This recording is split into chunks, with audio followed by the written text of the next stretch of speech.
Hello, hello, hello. Welcome, welcome, welcome. Oh, shall we have some fun in Automobilista 2?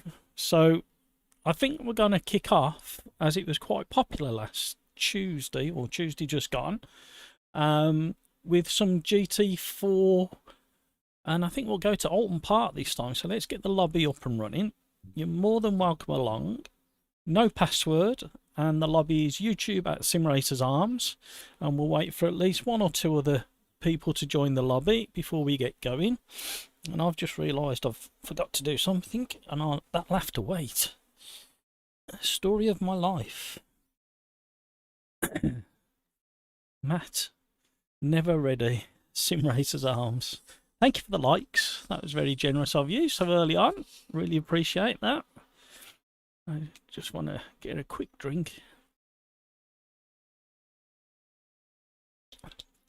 So who's joining tonight? Slight change to the format tonight because we're going to go at around 6:30 UK time into OlderDrive Fun lobby. I'm going to set the lobby up. But I've left a few of the session settings as we do with OlderDrive, and it's practice for 15 minutes and a random grid start for a 7-lap or a 6-lap sprint race, depending on what circuit we end up at. But I think for the first race we'll do a slightly longer one at Alton Park, and it's the classic layout without the extra chicanes, just so it makes life a little bit easier. And hello there, Kevin. Thanks for joining. I've just noticed that the stream's lagging a little bit, so, and the text box hasn't popped up either. So, okay, see if we can activate that. All right, let's see if it starts working now. A little bit temperamental, some of this. I might have to change the bot that there we go, it's working. Just a little bit of a lag. So Neto Aguila has joined us. Welcome along, Neto.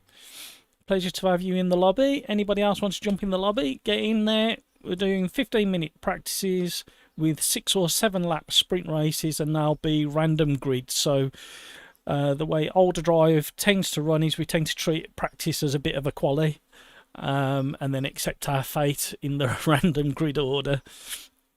So jump into the lobby. Let's have a few racers in there. Let's just get that back on top so I can see.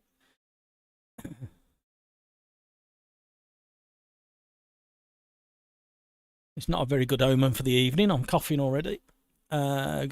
Christopher, evening. How are you? Hope to be joining soon. Coming through loud and clear. Thank you. Yes, I've remembered to click a few boxes. I need a little bit of a shuffle and an overhaul of some of the settings in the background on the streaming software. So that's on the hit list over the next week or so. But my days are a bit scrambled at the moment with other things going on. But that's life. So I think we'll get rotating around, and hopefully that'll encourage a few people into the lobby. So me and Neto will get circulating.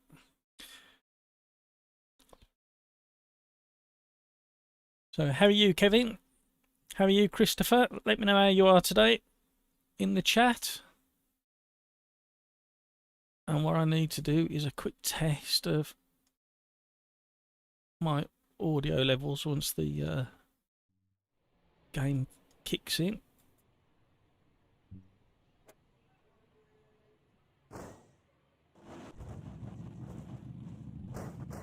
Oh, somebody's having trouble in the garage there on the right hand side of the screen. Oh, I've done it myself, rammed into the wall trying to exit too sharp. Right, so session is 7 laps. Sorry, 15-minute practice and 7-lap race. with random grid start. I'm hoping that this format doesn't put off too many people, because a lot of people like to qualify, don't they? So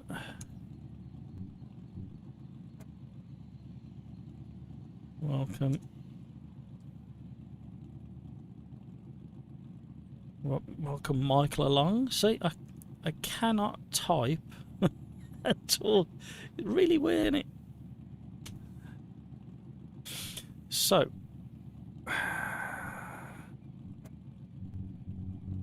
get set up.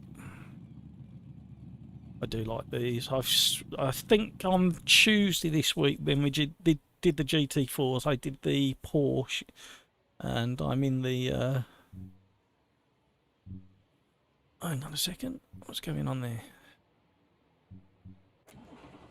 I'm in the Ginetta this evening, so oh dear, it looks like my throttle issues come back. Let's just stab it a few times.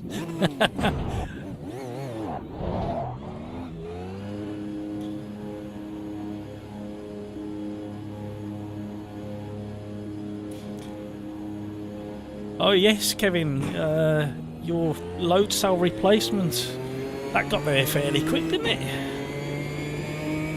UPS have couriered it across the Atlantic for you, I should imagine, unless I've got local supplies. Oh, I should imagine a company like that will probably have a small warehouse somewhere carrying the smaller replacement parts.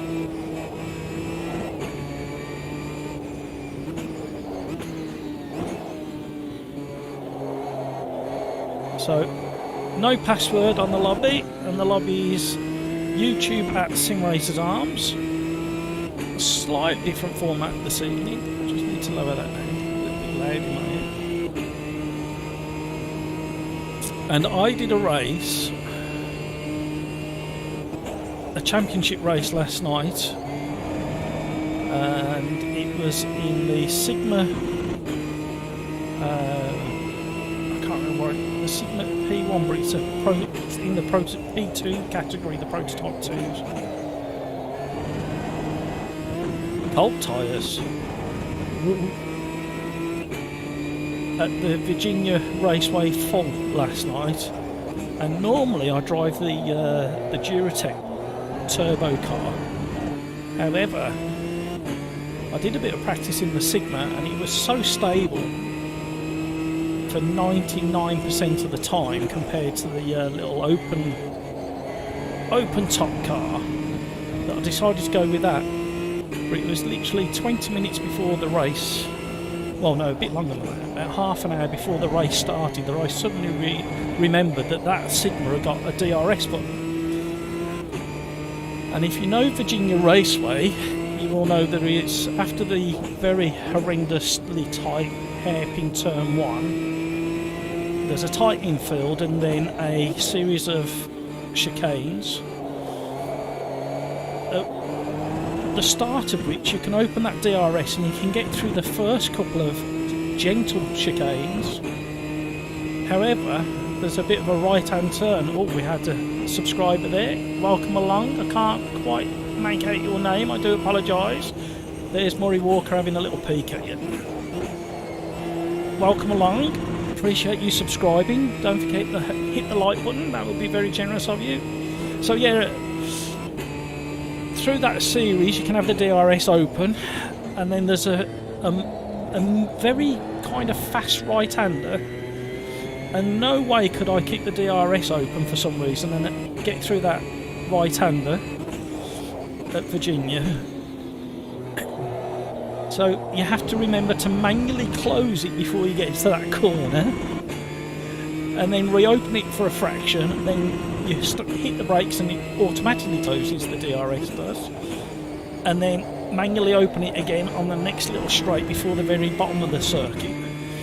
And my brain was struggling to manually close that DRS button. I don't know whether it's because I've raced Formula 1 cars in AMS2 and other titles, but that DRS was killing me. And you're carrying that much speed, when you go off, you go for absolute miles across the grass. So I had one off during the race. Unfortunately for the person in front of me who was in first place, they went off at the last corner, I think it was, onto the start-finish straight. So the time I lost to my spin, I caught back, and I was 2.5 seconds behind them for the rest of the race, and there was nothing I could do to gain on them because they were mightily quick. And they may get into the lobby tonight, and it's Bill, so we look forward to that. Christopher, all good, thanks. Noticed your cough has eased. Hope you don't choke under. Well, you never know. Is that what you're aiming for, Christopher? You're going to push me that hard, I'm going to start choking. Kevin M, you think your load cell's coming from the Netherlands?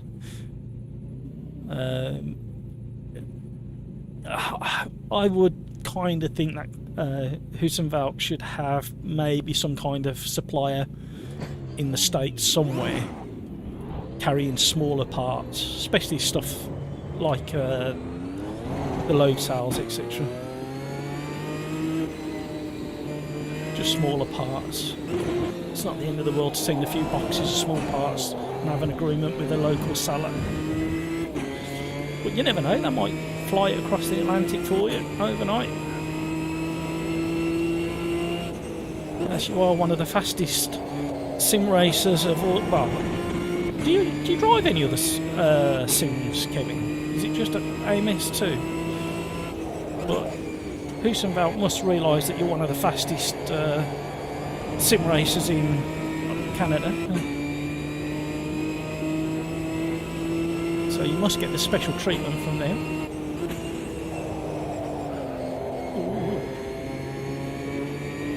Clouding over, track's just dipping in temperature now, struggling to get the tyres up. Mind you, I'm not driving it properly yet.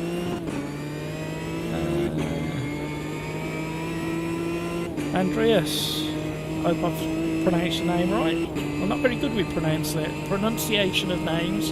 Do forgive me if I've butchered that.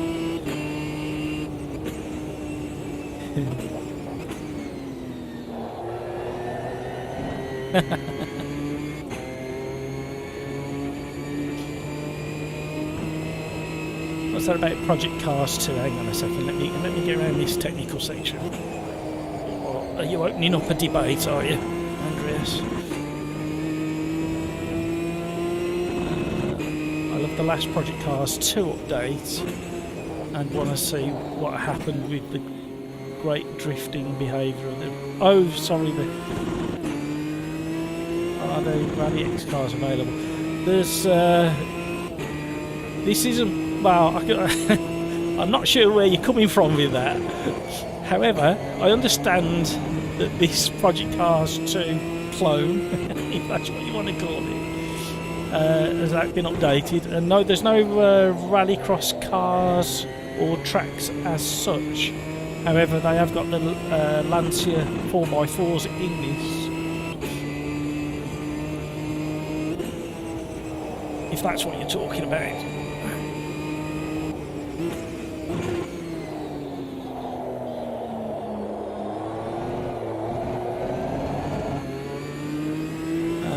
Kevin M, you drive AC and me, R Factor 2 and me occasionally, Race Room and me occasionally, dabble in all, yeah, they've all got their merits and their down points, haven't they, and you pick your poison, don't you, as they say. AMS2 is just really easy for live streaming, setting up the lobby, no fiddling or faffing, get on with it. No shenanigans, shall we say. It's been relatively stable over the last few streams. Yeah, oh, are you joining in the race now, you, Andreas? I'm just looking down the list, I can't see, unless you called something else in AMS2.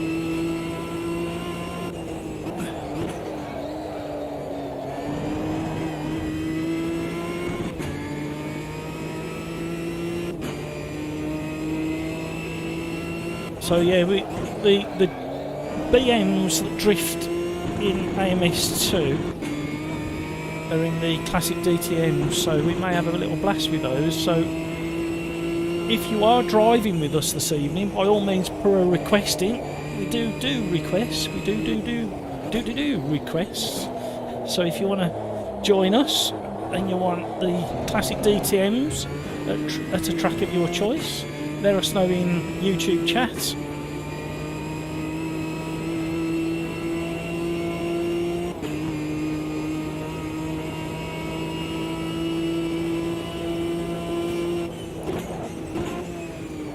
Well, the classic DTM is still very tail happy, and my honest opinion is it slides probably a bit like quite a few of the cars in AMS2 is about 10 or 20% too much. However, it's very catchable and forgiving, both the Mercedes and the BMW.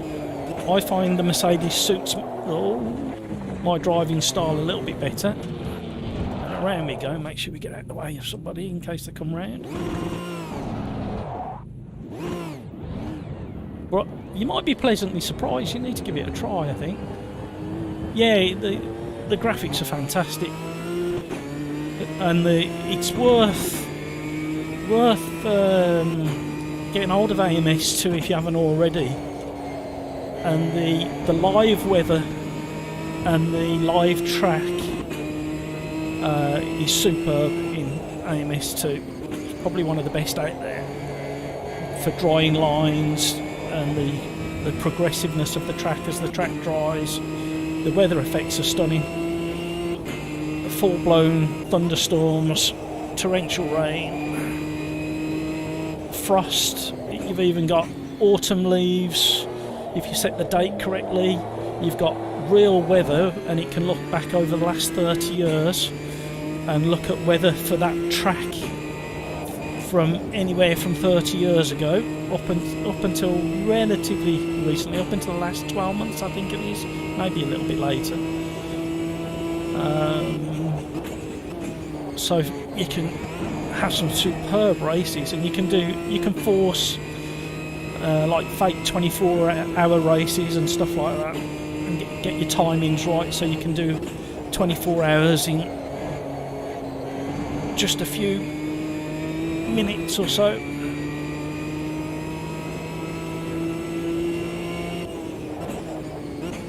Yeah, Kevin's reiterating what I've just said, really. Only he's done it a lot more briefly than me. It's come over a lot. Yeah, it's come on a long way. Physics, I mean, the force feedback is so detailed, especially if I'm running one of the custom force feedback files that's on the Riser forum, and it's so detailed, and the counter steer and self alignment is spot on.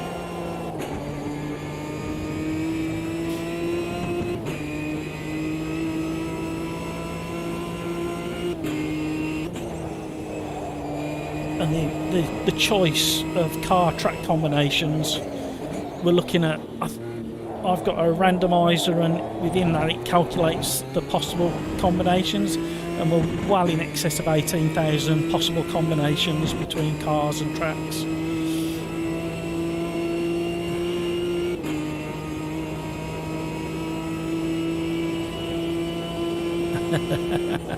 Flick it for you. I can't really flick the Ginetta, it doesn't really... It's a little bit front end understeer if you push too hard into the corner, and you've got to catch it just right to get the rear end out on it. See, that's understeer there. Tiny bit of four wheel drift.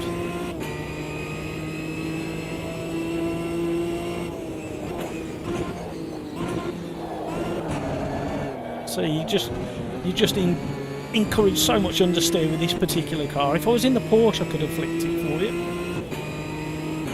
I'm sorry you're at home sick. Hope it's not too serious. Hope you get better soon. Giving him AMS2, very key to have good throttle application on court. Yeah.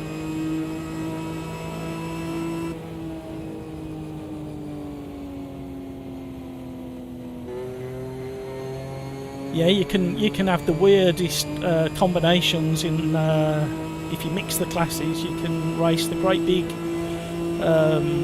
articulated trucks against go-karts if you want. You can mix all sorts of things together. You can do some really weird combination, and then mix in the weather effects as well, and away you go. Ah, the old Richard Burns rally, yeah.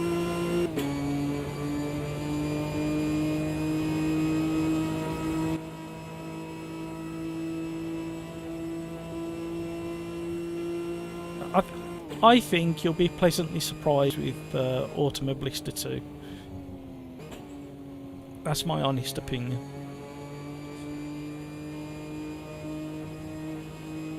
Don't get me wrong, there is a handful of cars that have been kind of left behind with the updates that do handle not quite as they should, shall we say. But the majority, especially the more popular cars and more up-to-date cars.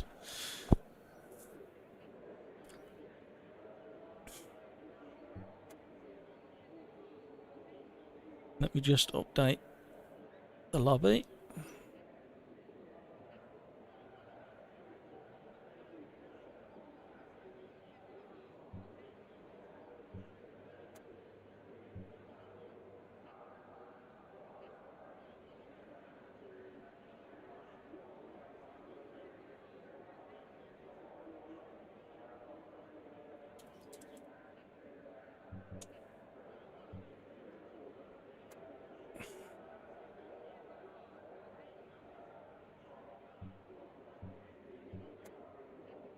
So yeah, if you can afford to and you get a chance, give it a try. I think you might be pleasantly surprised, and come back and let me know your thoughts. Even if I've got it completely wrong, but you may need to play with your force feedback depending on what wheelbase you're running.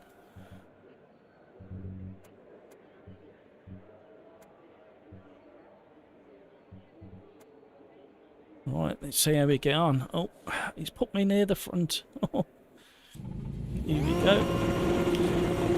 Welcome along, thank you for all the likes, really do appreciate that. Oh, we got a half decent start, but we bogged down. I was surprised to get off the line ahead of the Mercedes. Oh, left foot braking. Everybody's kind of behaving themselves. Tiny little bit of skipping over with the... Oh, somebody's gone straight off. 2 or 3 behind who have gone straight off. Did you survive that, Chris? Didn't really need to change that into third there. I just wanted to make sure we got it rotated with the cooler tyres. Hello, there you go.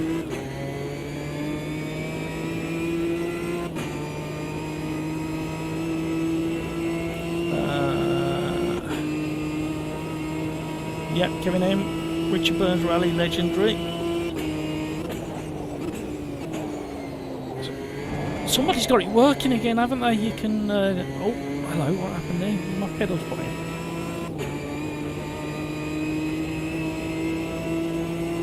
We did have a little bit of throttle issue before we started the practice session.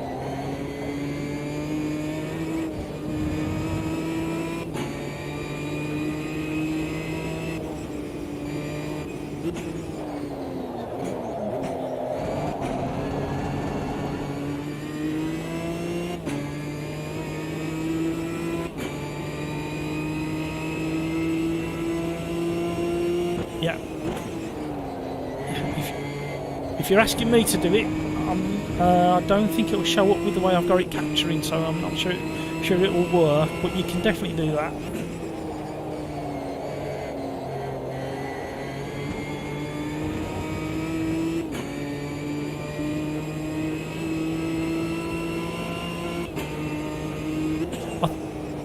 Kevin, I think there is possibly the advanced overlay. I think possibly shows you latency. I think, if I remember.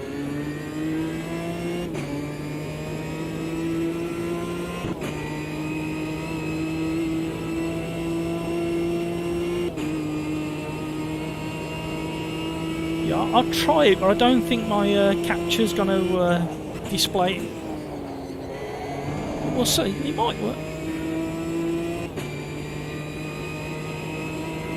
Oh, reading chat over the brow.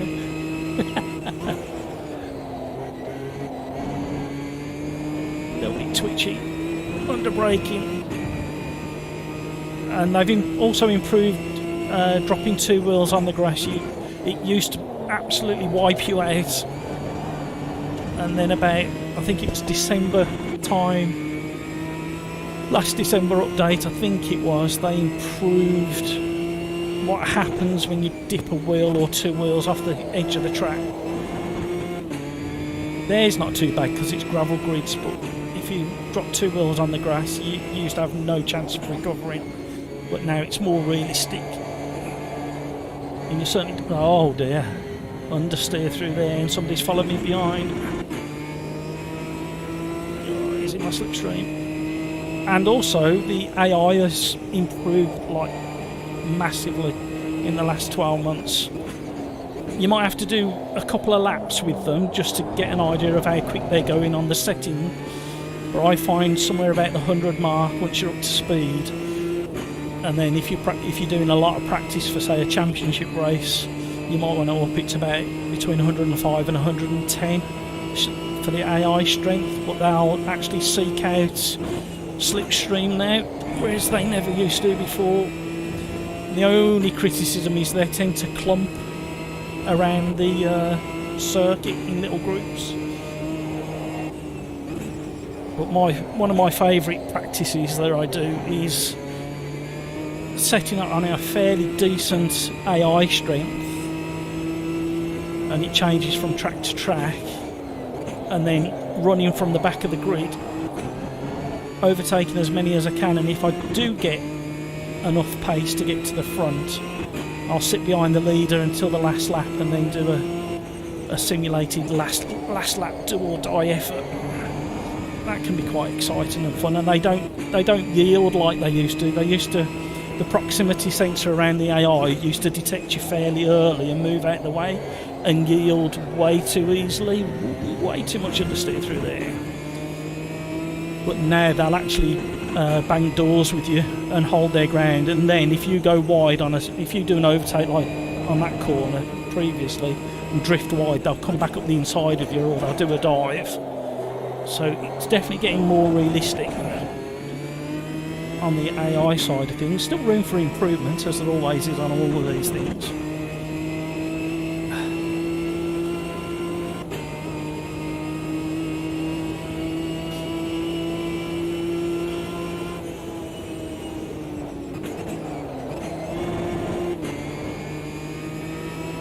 Kevin, commentator's curse. As always, Kevin.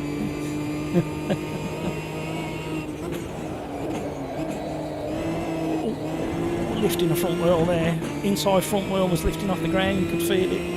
And that's another thing it delivers.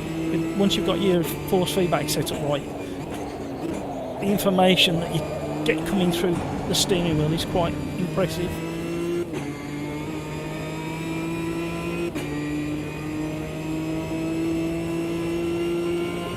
Yeah, I always have the tyre sounds turned up. I've got them because I'm streaming and I need to hear other things. I've got the volume turned down quite low, so I'm not picking up those sound cues. But they've just altered the skid sounds as well in the update that I'm currently running, which is the beta of the update that should go live this weekend. And they're a lot more realistic compared to what they used to be. Some of the skids, I think we were saying on Tuesday night stream, sounded like goats screaming, and now you just don't get that. There's a couple of cars that still do, but they've changed all the skid sounds, so they're a lot better.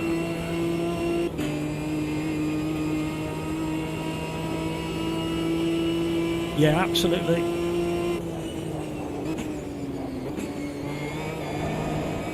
Let's see if we can push on a little bit. I might go slow at reading comments. I want to try and catch first place back and give her a bit of a race. That's my braking technique going in there. My braking technique's not very good, it's causing the understeer.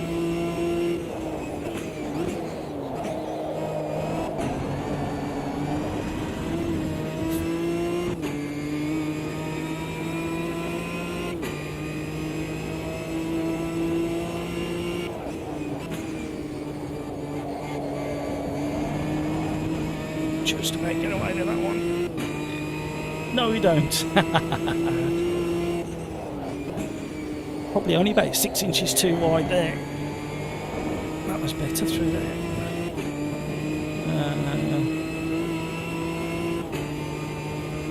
Oh, I'm struggling to keep up with chat now while I'm going around Alton Park.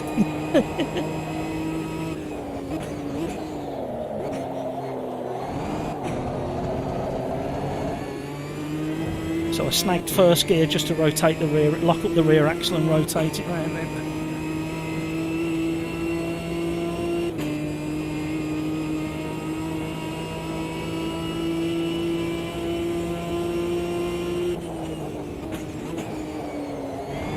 And setting up your brake pressure is absolutely key as well. You can gain so much, it's like into that braking zone, a close down, quite a bit of time on it. The guy in front. I could brake for a little bit longer and deeper. It should improve my lap time again.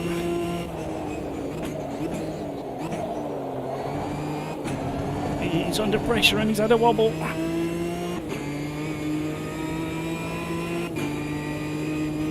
Oh, I've had to back off the throttle. I thought I was going to hit the back of him.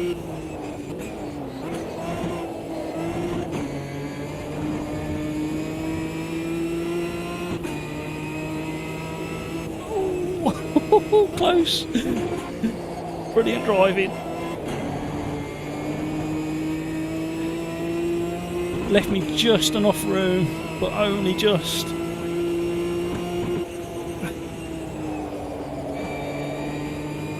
See what we can do there. Just threw it in a bit deep. Controlling the throttle there. Oh, he's got a good drive out. Well done. Last lap.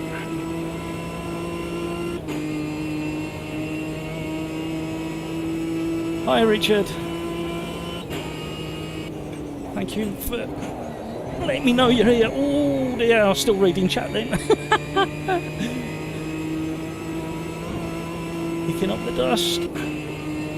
And if you've got damage switched on, which we have tonight, but it's only on low amount of performance impact. So graphically it'll look quite spectacular if there's any damage, but it won't impact your driving too much. But basically if somebody clips a bollard and it lands in front of you, or a piece of timber or an advertising hoarding, and you run over it, it will damage your suspension if you got it set to realistic, which I really enjoy that side of things as well. And you can play with the tyre degradation as well. You can accelerate that. And fuel degradation, you can accelerate that if you want to. Right, where are we on chat?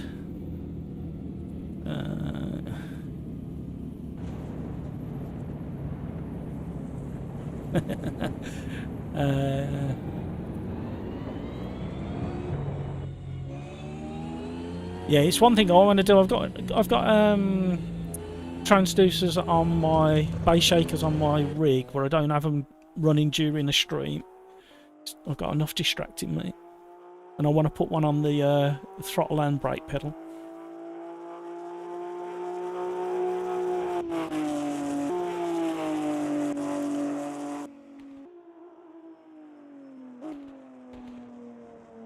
Oh, has it just been released now, has it?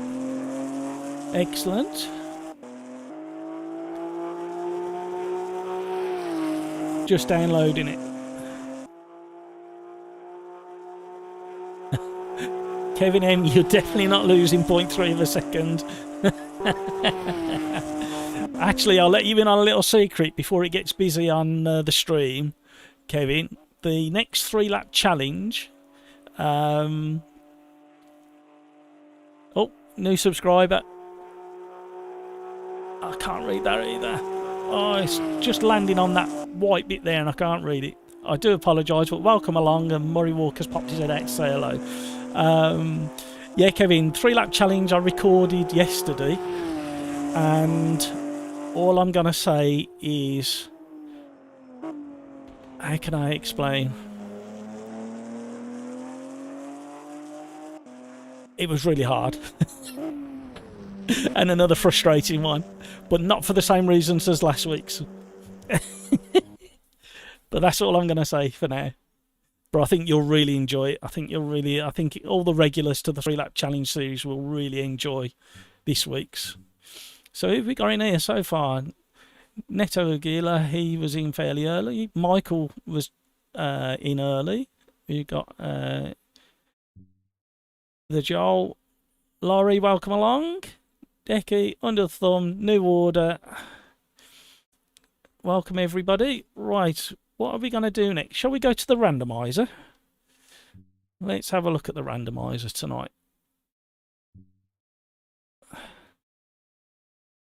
So this is the randomizer. I'm going to click it and see what we get. We've just done GT4, so we'll miss that.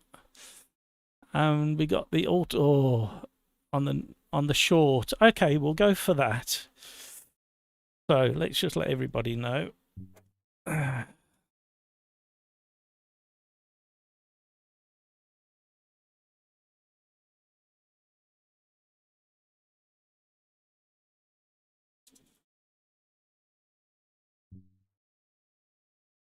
we'll change back the scene. So it was Nürburgring. Sprint Short 2020. And it was the Ultima GTR. Which ones are in now? I can't remember the categories it in. Not that one. Somebody help. Somebody remind me what category that's... we'll have to go... Scroll down all of these. There you go. You can see how many cars there are. Hi, Laurie. Thanks for joining. Thanks for joining the lobby.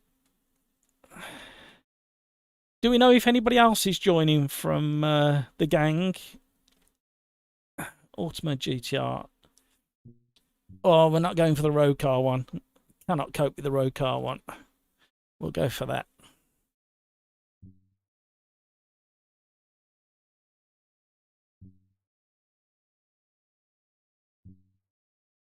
Oh, there's a lot of chatting I missed him. I can't keep up with either.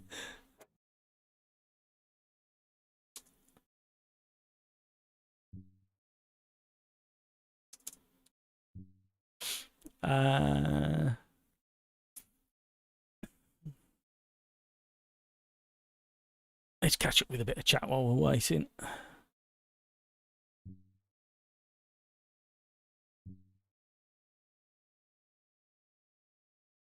A bit wobbly. It's not really wobbly, it's just the speed I have to kind of react to everything going on. And I don't think the latency is that bad, to be honest with you. But what do you think, Kevin, on the latency on the steering input? Christopher, Beamer's got to be bigger on that track, yeah. I can imagine. Kevin M. Oh, okay, it looks interesting. Are you guys also qualifying in the same? Include.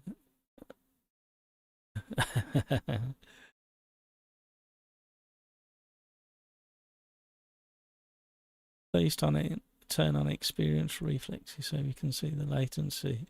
Yeah, I don't know whether it's going to work. I will try it. Let's just see. The lobby's just filling up a little bit.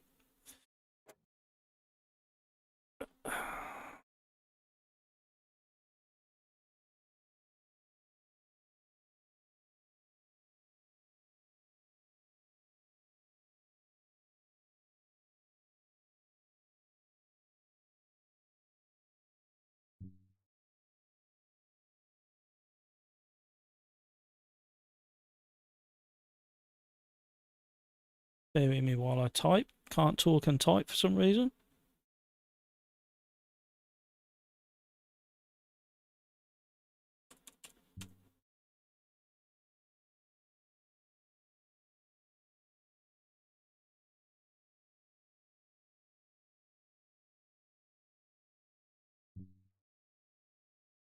Oh, this Ultima.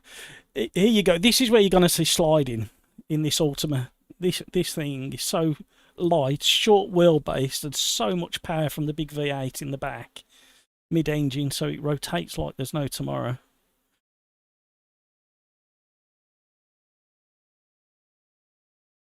Let's just see if I can... don't know whether it's going to work. Might break everything. That's the other worry. No, it hasn't. It hasn't come up, so I can't show you.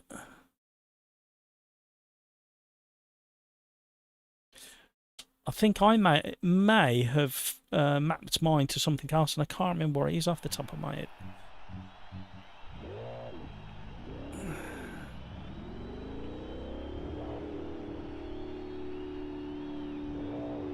Yeah, have fun, Laurie, viewing the Ultima.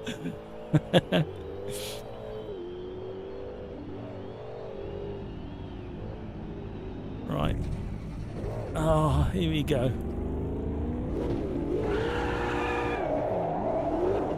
Whoa.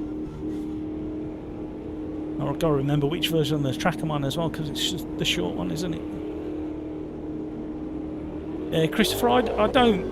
I know what Andreas is hinting at. Oh, in brakes.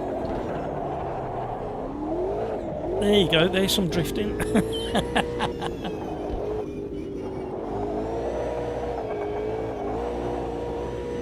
Don't know whether you can hear the throttle input as well. Overcooked it.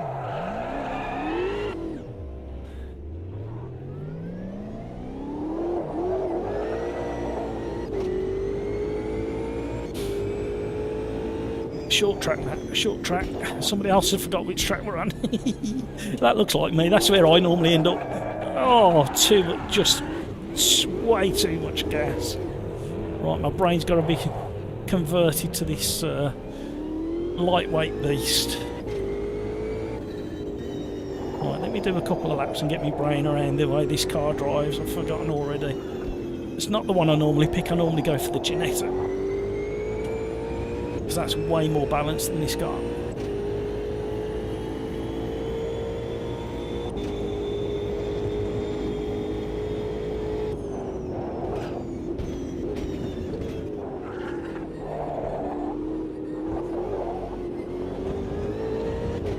Bounced off the curb, big correction. Understeer, into oversteer, and away we go.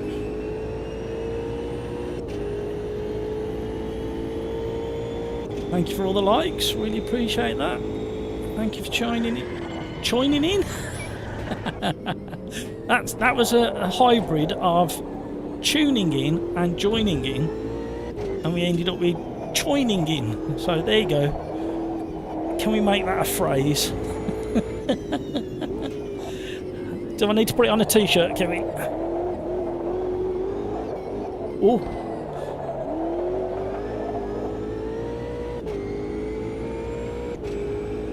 Wearing the tyres out quickly.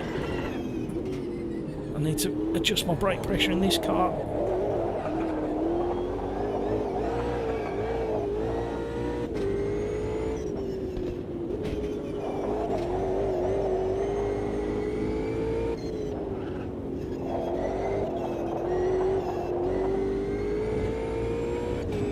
Let's see what kind of lap times we're getting. You're not rude, not at all. It's one of those things, isn't it? Again, it's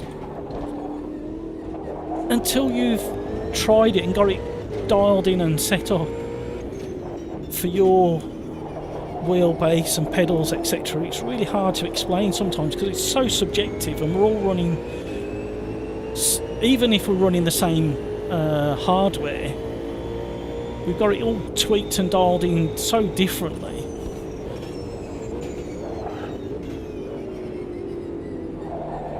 So I'm running a CSL DD with the 8 Newton meter, but I've got that dialed down in gain to 60% gain, and I'm running the CSL pedals with a load cell. was running a clutch, but I haven't had a chance to put it all back together because I had to whip the clutch out of the pedal set.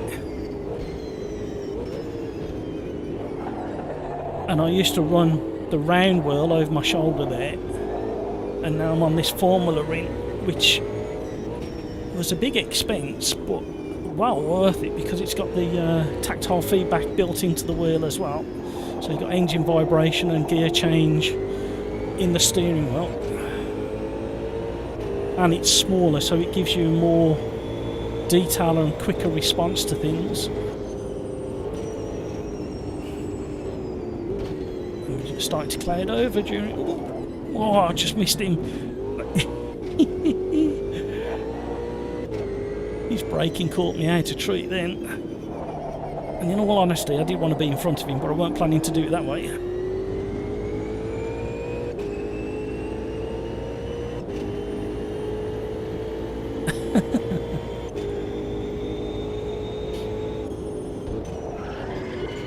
Oh, locking up too soon, that's it. Come off the brake.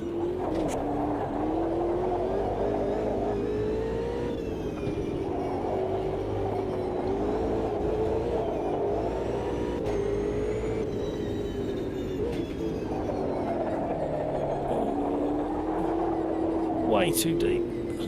Compromise the exit of this chicane.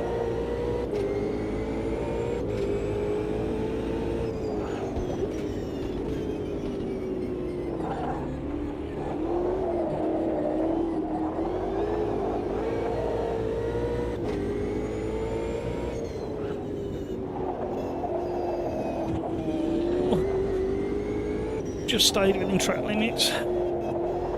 Sorry, I can't read chat, I'm concentrating. I don't know why I want to do a fast lap, really. That's not what these fun nights are all about. And it's a random grid start. It's that competitive nature.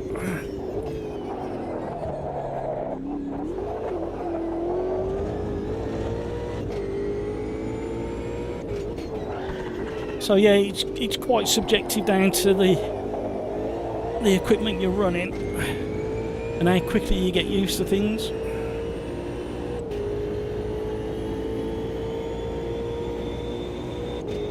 All that effort and I moved at one place. And I've got a flat spot on the front right. Ever so gentle, it's not as pronounced as some other cars, but it's there. Just trying to even up and have one on the other side as well.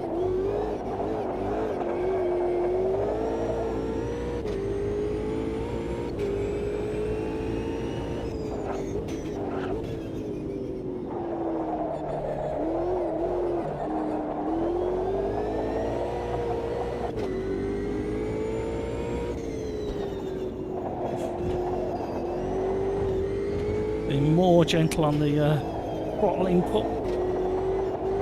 On corner exit now. Going 6/10, nearly 7/10. Just need to carry this through this horrible chicane. And we might skip up the leaderboard a little bit more.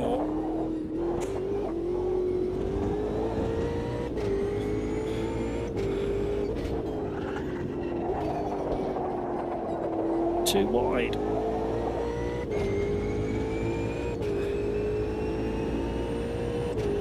See where that puts us. Oh no, weren't enough. I'm miles off. I've just noticed the times. I was getting excited about half a second then. Who have we got ahead of us? Oh well, the Jolt. He's a quick boy. Second place, I don't recognise the handle. New Order. He's quick, Grandpa's quick, Deck is quick. Under the Thumb, showing better. Oh, up in 7th, Chris, doing nicely there. And then Laurie, and then another regular, D Whitehouse, snuck in 7th. He's been improving no end over the last few weeks. Over the last 4 weeks, he's been making leaps and bounds. Who else do we recognise on there? Let me jump out and return to the pit so we can see some of the names. We got Mad Job, Phil 1967, both regulars, Neto Aguila, new tonight I think, I don't recognise the name. Brilliant name, Robocock. Who gave you that name, Robocock? St. Stephen's a new name, Topper, and Lacey Passer. I'm not very good with the pronunciation, so got some cracking names in there. You do make me laugh. Some very entertaining people out in the world that really do make me laugh. Let's have a monitor and see how people are getting on, because I don't think I'm going to improve that. Who's worth having a quick look at? There's nobody back here. The jar's still out. New order. The top 4 are really close. Let's have a look at Grandpa. Let's go on board with him. See how he's steering inputs.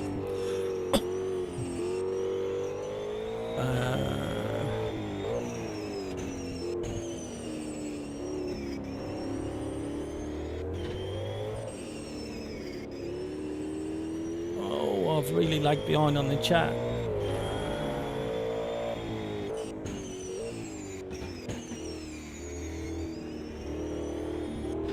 We'll still talk about input lag. Excuse me. Kevin Aim, have you checked AMS2 forums or the Reddit?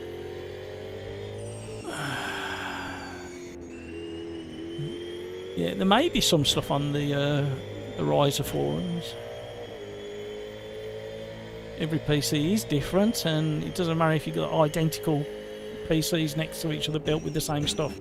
They're going to perform differently. Welcome along to the stream. If you've just joined, thank you for all the likes. Really do appreciate it. If you haven't already, please consider hitting that like button.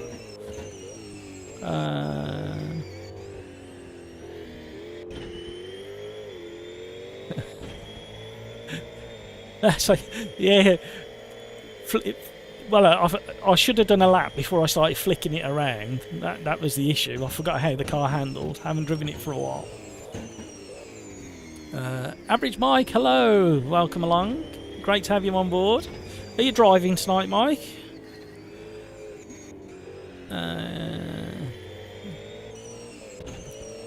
Kevin in. What you done to your rig, Kevin? Oh, it's the brake. Yes, the load cell. You're waiting for the delivery, aren't you? My slow brain is catching up with everything that's going on. Yeah, if you want to chime in. The only thing to remember is the way I drive in streams. I'm probably, I don't know, Kevin. How slow do you think streaming makes me? I would say on a track and car combination that I know and have driven well in the past, I'm probably half a second a lap down on what I normally am. On this kind of combination, this random combination, the track I've very rarely driven. The car is not one that I pick straight away, so I think it's been probably 3 months since I've driven this car. So wherever I fell, a second and a half down, yeah. About where, well, need just under 2 seconds off. It'll be different in the race. But I'm right in that danger zone. Off the start line, slidey rears.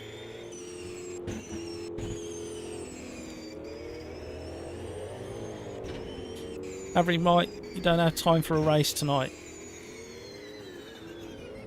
Every other. Yeah, no, I understand that situation.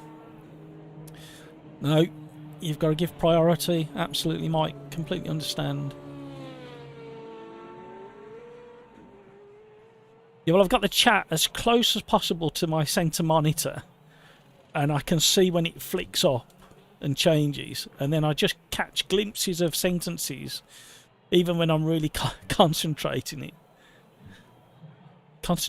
concentrating on it.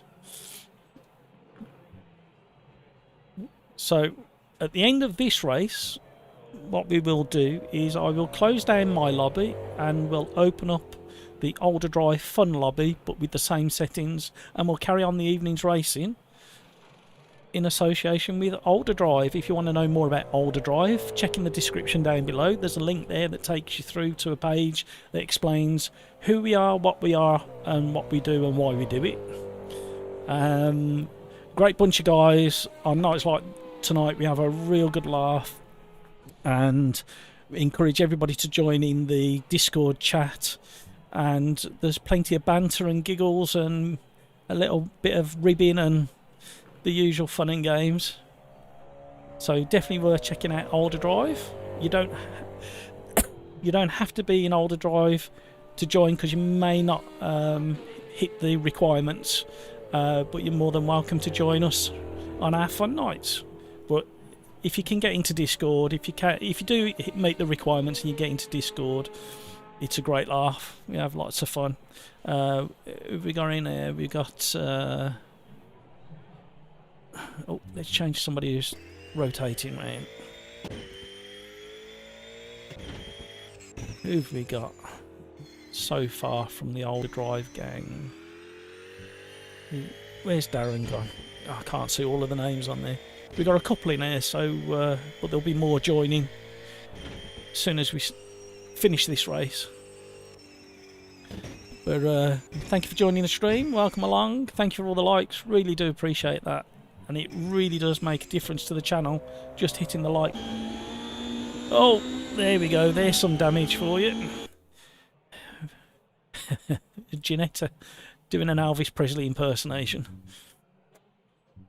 Just wait for everything to sync up so we can move forwards.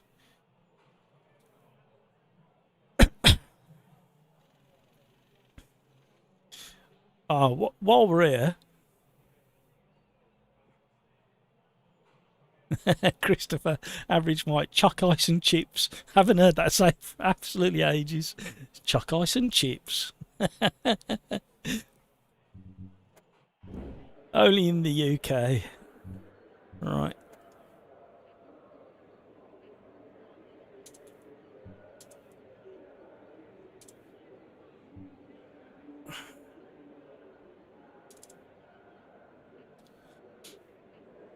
Oh, look at that. I got a promotion up to 5th place. Good job it wasn't Quali. Just out the danger zone. We got a handful of the faster guys behind as well. Rob Lee making a comment there. Hi, Darren. Thank you for joining tonight. Have you dropped out of this one, Darren? I thought you was in this one. How are you, Darren? How you doing?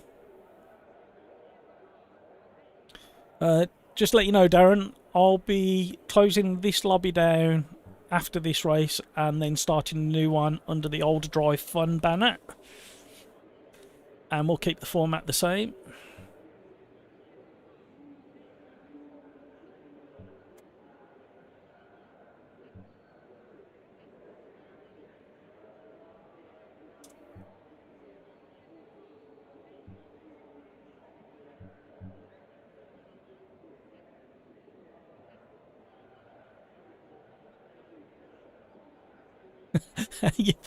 Yeah, I'm in the UK. I thought I was Kiwi. I like that. I kind of wish I was. I like my rugby, so if I could have any kind of affiliation with the All Blacks, that'd cheer me up. Darren, I was in a set a lap. PC just shut down. Oh no. I'm okay, Darren. Oh, I've jumped the start. Yay. Okay, that's going to make life interesting. I missed my gear change because I can't hear. I've got my headphones turned down really low. Oh, modulating the brake there. You can see them squeezing together. Oh, at least there was no major crash. Ooh. Little bit of a door banging going on ahead. Oh. Squeeze me. Inside, outside, inside, outside. Decision to be made. Outside. Oh, get round, get round, get round. On the marbles. Puts me on the inside for the next one.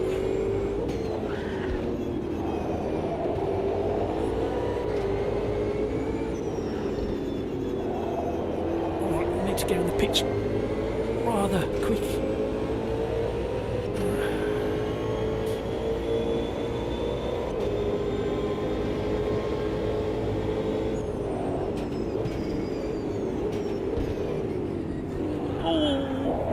Missed him. No, avoiding action. I didn't want to hit the back of him, especially if I'm coming in the pits.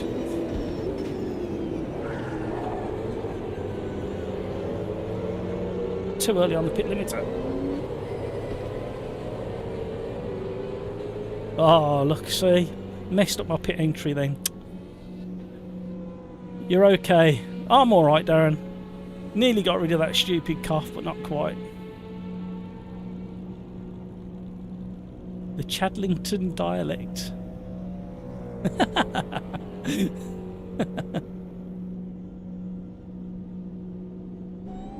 Average Mike always have to think twice when people from UK speak of chips. Yeah, chips are a different thing, aren't they? Either side of the pond, as we sometimes call it. The irony is hardly a pond.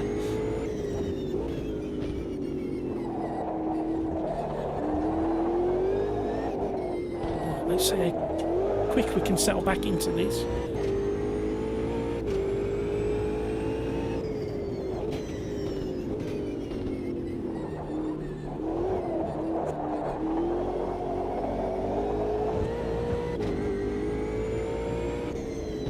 It's a brute of a car.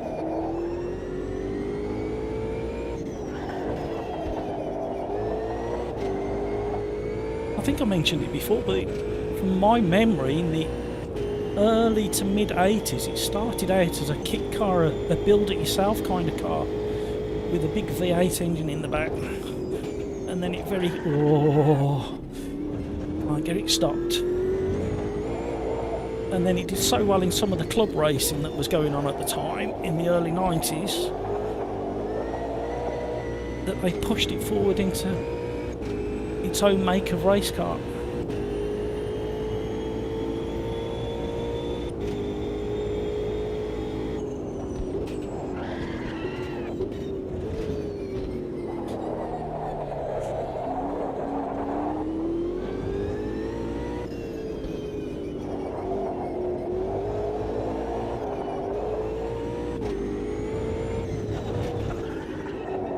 I forgot to adjust my brake pressure.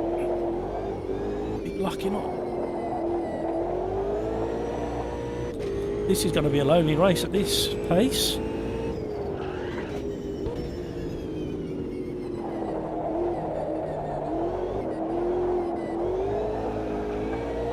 Can somebody tell me if the update has happened tonight for Automobilista 2?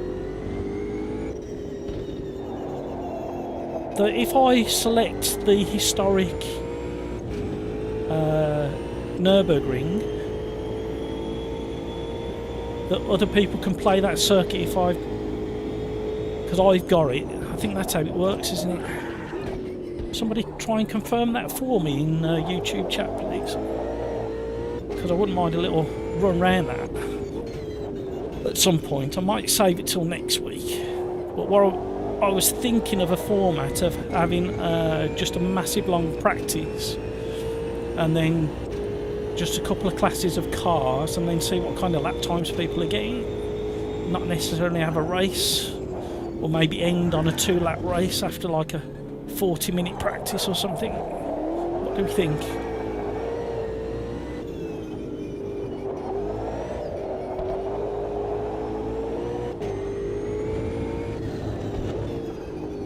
Shouldn't think and drive, should I? We've seen what happens when I do that.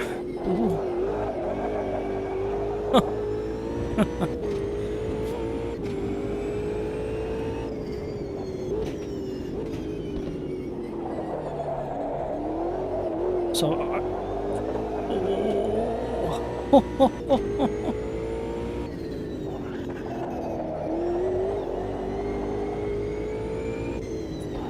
just starting to enjoy it, but I'm overheating the rears because I'm enjoying it too much. That left rear's just gone above 100.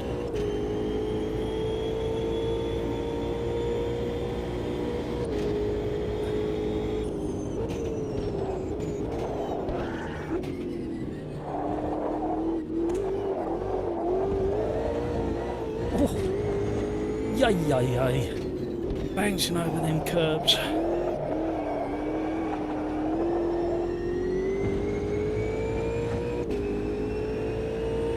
I'm not in last. Oh, he's been disqualified. I am in last. My own fault for jumping the start and then speeding in the pits at the end of the day. Accept your punishment. Thing is, he's never say never, because you could always spin.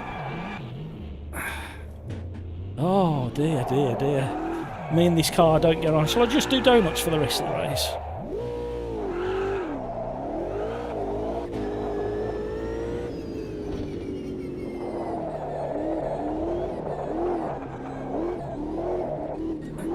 Now them tyres have got so hot, it's barely controllable.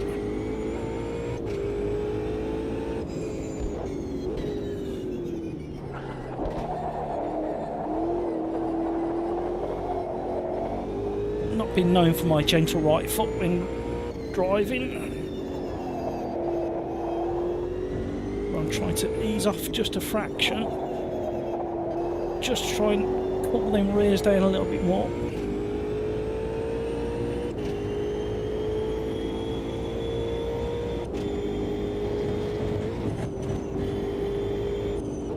Oh, I'm trying to reach out now as well, and that ain't gonna work.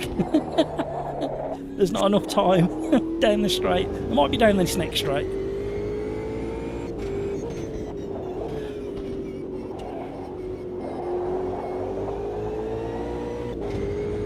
There we go, we cooled them down a little bit.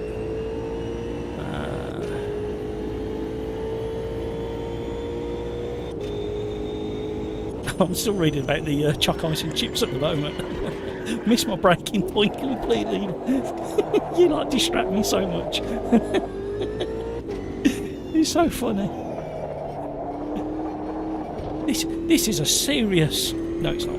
This is a serious YouTube sim racing YouTube channel.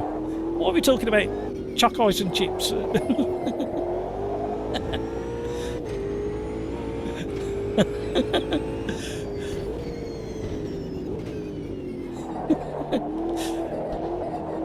And in all honesty, this kind of conversation we seem to have on a streaming night, it's exactly what I was looking for, because it's called the SimRacersArms because it's a pretend pub, and if you look at the description on YouTube, it's where we can meet, possibly with a beverage in one hand, and talk absolute you-know-what about sim racing and other things in life, just like you might if it was down the pub. So it's very apt. However, there is somebody in chat who's trying to get important information because they're trying to work out whether AMS2 is for them or not. So what do we think, chat?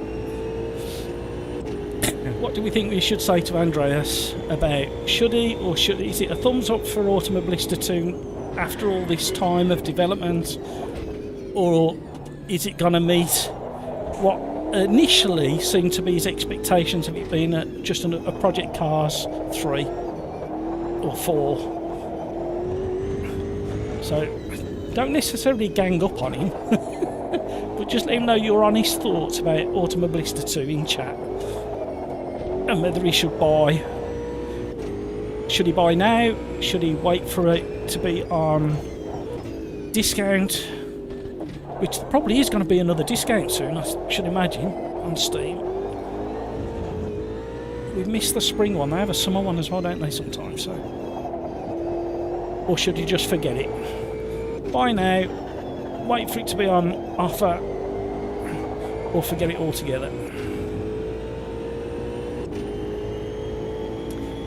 And I'm going to expand that question out to should he get the season pass or the complete pack, because some of the circuits,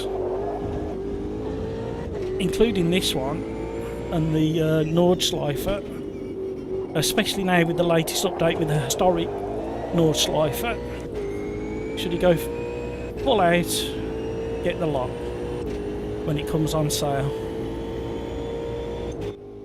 Oh, I'd like to say I enjoyed that. That's how not to drive that car, by the way.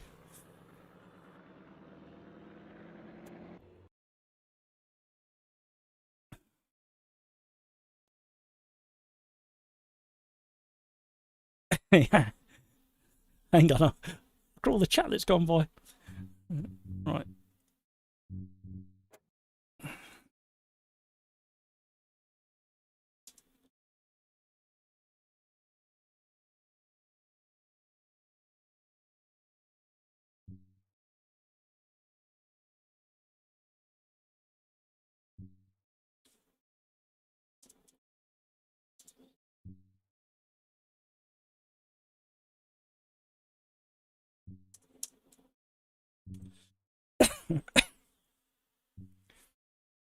So we'll close this one down, and we'll jump into this, and you get to see how easy it is to set up a lobby as well if you want to create your own lobbies. Yeah,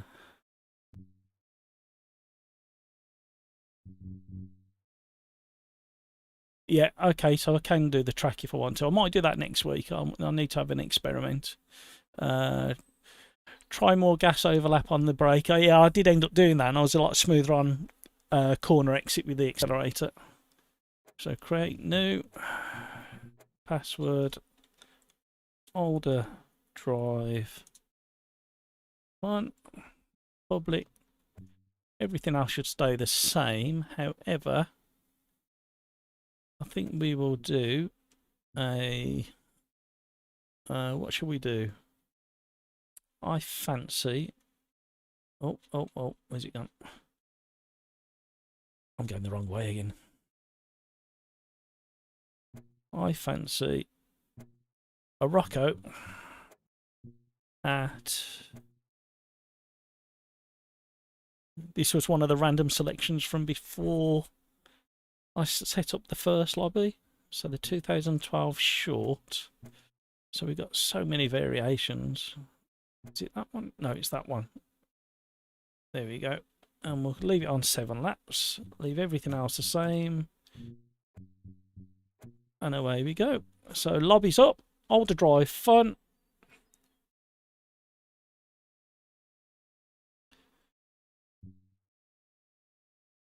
Hello.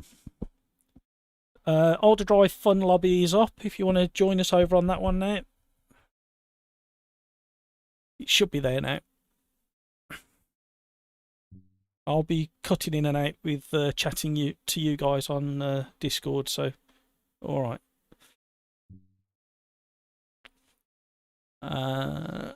Where are we? Make sure clutching you'll have less jump starts, absolutely. Choc chips, left foot right. Kevin M. Wait for Steam sale. Yep, can't lose, absolutely. I'm looking for how much better we can make Project Cars 2 from implementing the Richard Burns rally. Whiteness. Oh, okay. I love AMS 2. Just not many popular cars brands. Yeah, Poser, they need to flesh out the categories, don't they? I mean, it's not a bad selection. I forgot how many cars. How many cars we got? We got 145 cars, not including the trucks and the go-karts at the moment. So there's quite a few there, but it's spread over so many classes. It needs to be fleshed out, really. welcome along to the stream. Thank you for joining us. Please consider hitting the like, and thank you to everybody who's liked so far. I really do appreciate it, and it really does help the channel.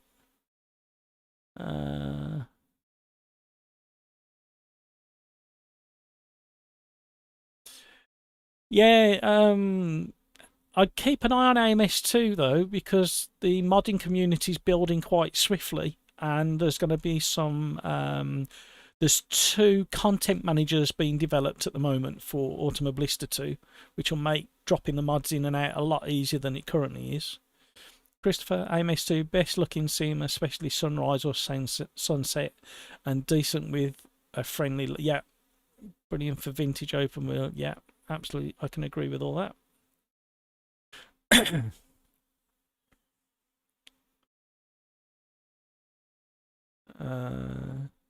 I've just heard something in Discord. Bear with me.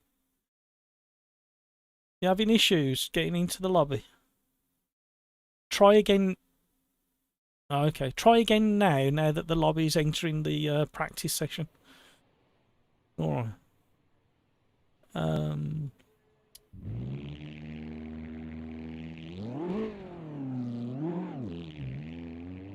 Yeah, Andreas, the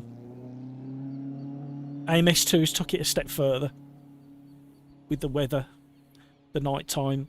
I believe, I'm sure I read in the very early days that even all the constellations are correctly mapped, but I may be wrong on that, but I'm sure I read in the very early days. And then you can have mist blowing across the track as well. You can have the temperature dropping. And average Mike, sorry for being lazy, just asking in chat. Does OlderDrive do other races other than on other sims? Yes, is the answer. OlderDrive do occasionally AC, a little bit of ACC, and dabbled with Race Room and R Factor 2. So the answer, and simple answer is yes, but it's not very often. However, if demand's there, things adapt and things change. So, by all means, join and put requests in. They currently run for the last probably year or so 2 championships. There's a Monday night championship, which we're in a little bit of a break at the moment, and there's a weekend championship. So there's 2 championships to practice for as well. I know that the Monday championship is being developed, and I may run and stream that championship, but it won't feel the same as this stream because I'll be concentrating on the championship itself, so I definitely won't be chatting anywhere near as much.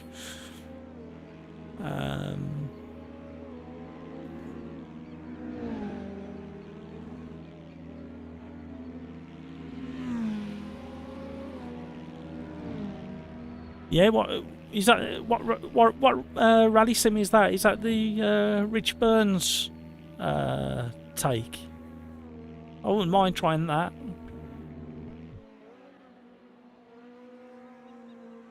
Poser 714. The cars available drive nicely. They do. They've improved so much over the years.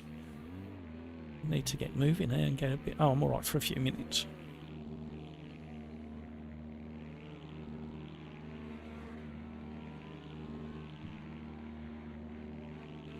Yeah, Richard, try and...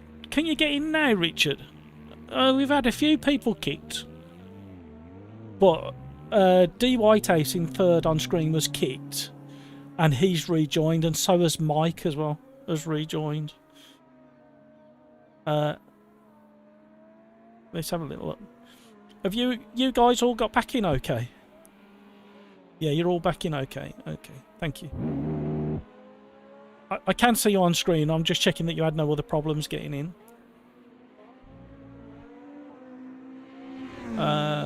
So, yeah, Richard, try again. The other guys tried again since it's got to this stage.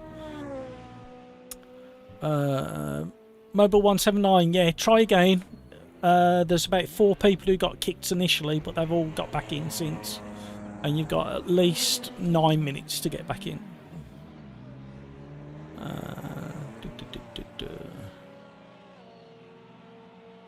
the custom fix that made the project cars to force feedback from really bad to and hovercraft to perfect with one click. Them were the days. And we've had a few times where Automobilista 2 has gone through the hovercraft mode, I can tell you.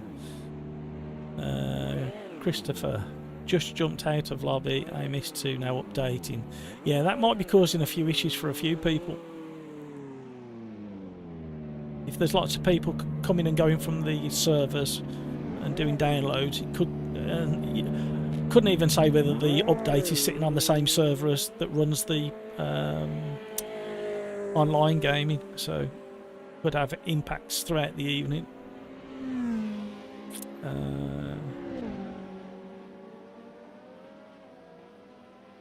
So the graphics aren't the best at the moment. Oh, okay. But the handling of the cars is on. Yeah, that's. I'm a graphics man, and I've been in like graphic design and all the rest of it for the last 30 years. So graphics are really important to me and detail. But when it comes to driving, the handling's got to be somewhere close.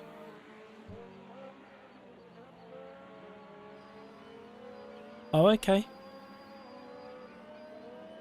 Mobile 179 kicked again. Oh. I can only suggest you keep trying. Mobile 179, have you updated to the latest version that got public release this evening?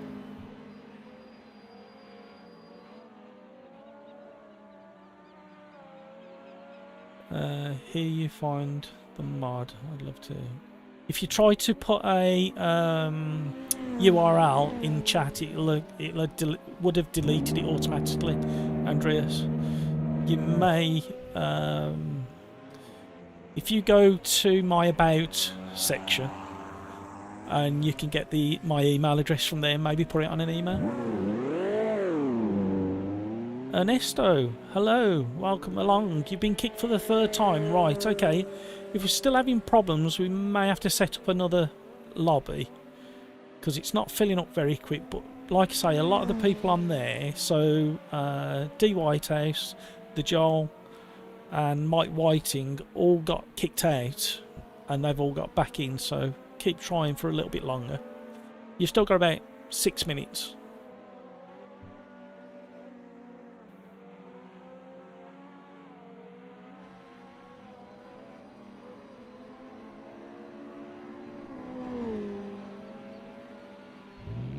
Yeah, that don't matter if the graphics aren't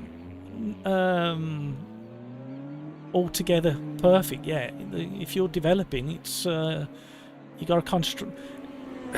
I think if you look through forums, and you'll know yourself that most critical, the first most critical thing is how things handle. So if you can tie that as close as possible, and then worry about the graphics after, people will. I mean, that's why people are still playing. Mind you, saying that Assetto Corsa, the first one, if you haven't got the shaders and everything, people still play it because the handling's. I know it's canned, as they call it, handling, but it's still pretty good, especially for how old the game is.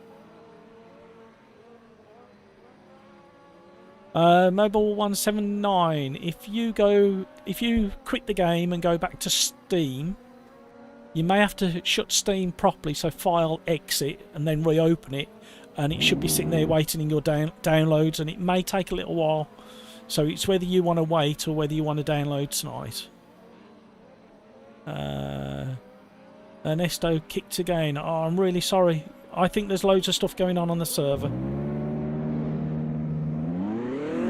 Okay, Mobile 179, try another lobby and see how you get on. Yeah, I'll have a little look.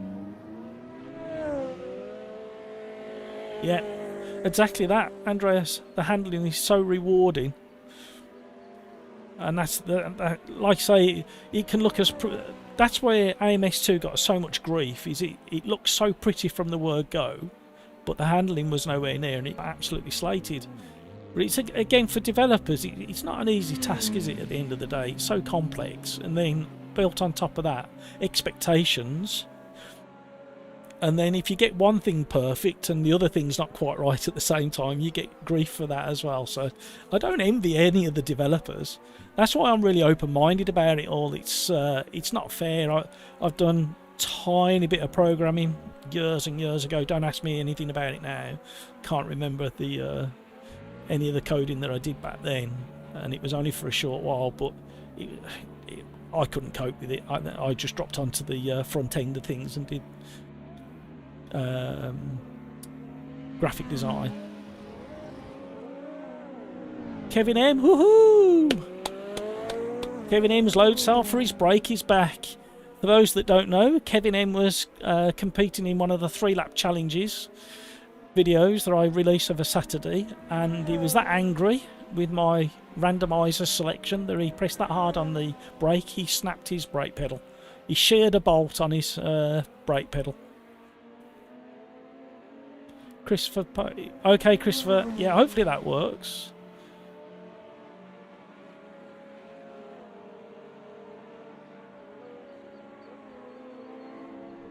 Yeah, AMS2 suffers with that. If I leave all my driver settings as they are and go back to the default force feedback file in AMS2, the amount of pendulum that comes in, and it's almost like uncontrollable. I have to redial everything back out. So, right, I better go around a couple of times. But I do love this Rocco. You would love this Rocco. It's one of those cars. It's got a V6 engine in the back, nice and light, and you can kind of play with it and do what you want with it, drifting. And this track might show it because it's quite a tight little short version.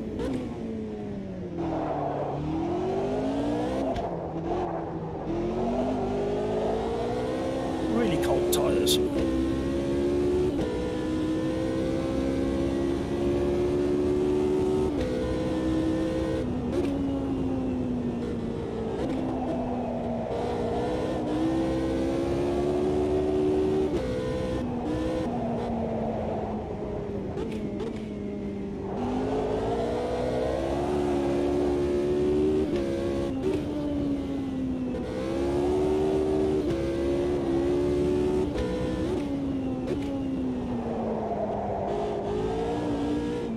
This little Rocco is nowhere near as quick in a straight line as the other cars in its class.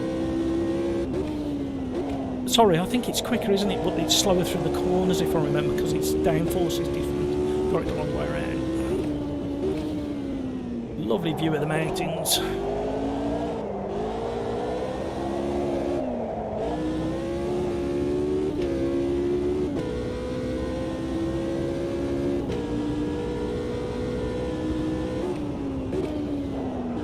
Oh, missed my braking. I was just looking at your big heart that popped up on the chat then. Completely distracted.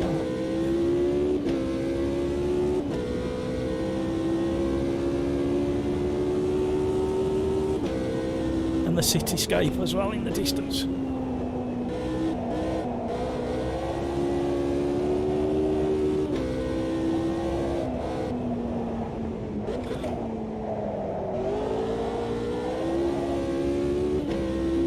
And in today's public release of AMS2 update, there's definitely a difference in the handling,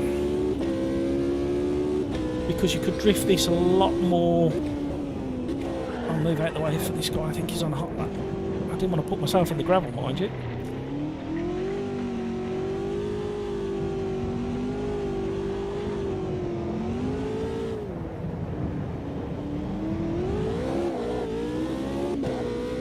Yeah, the slip is different. So this car you could slide around so much more forgivingly and catch a lot more. It feels a tiny bit more twitchy than it used to. I still haven't quite got the tyres to tempt yet though.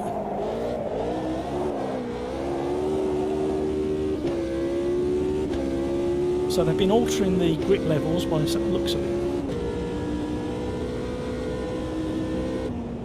No worries, Ernesto. After this race, what we'll do is I'll set up yet another lobby and see if that fixes it. So just keep an eye open for another OlderDrive Fun lobby.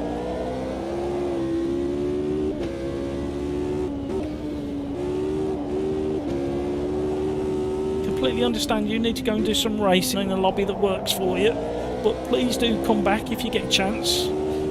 Keep an eye open for an OlderDrive Fun 2, I think I'll probably call it. You're more than welcome. I'm sorry you've had a few frustrating moments with it. Anybody else struggling, let me know, because the lobby just simply hasn't filled up like we had previously. There we go, a bit more control there.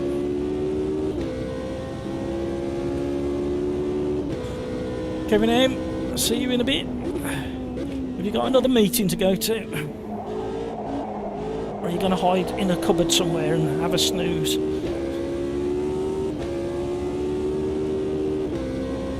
Thank you, Andreas. See you later. Next live stream is Tuesday. We do Tuesdays and Thursdays, and I release a 3-lap challenge on a Saturday afternoon. And I've got about a list of 6 videos that need doing. I'm trying to get onto a Monday schedule release, but time's very tight at the moment. Including some review videos and a couple of setup videos.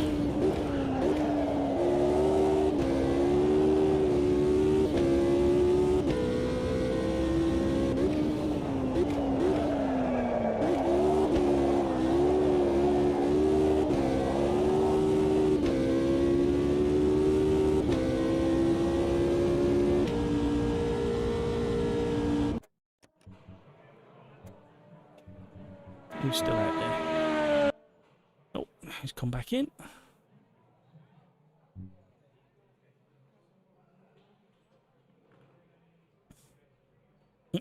Yeah, Kevin. I forgot about that. Average Mike, you've sent the application in. Okay, they get dealt with pretty swiftly, if I remember. Yeah, good luck with putting that all back together, Kevin.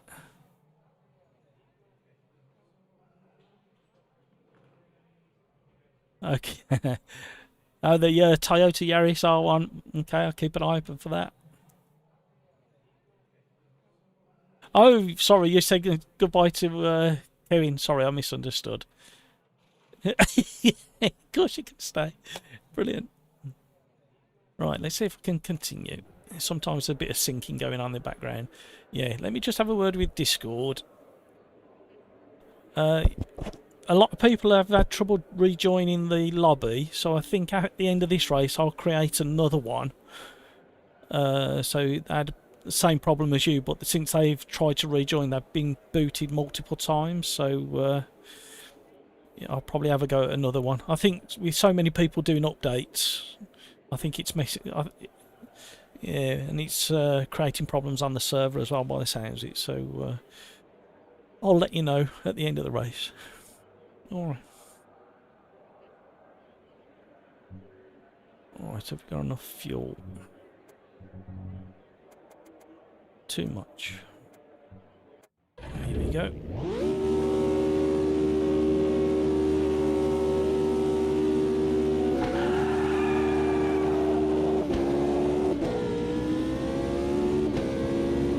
Tried to come across early. I've had somebody running to the back of me as well. Sorry about that, he cut me up so early on the turning for turn 1. I had to stay on the brakes.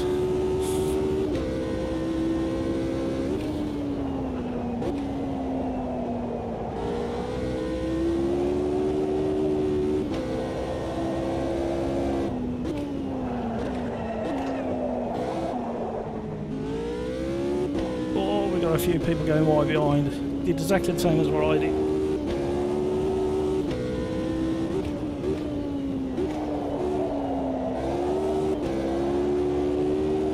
He's gone off.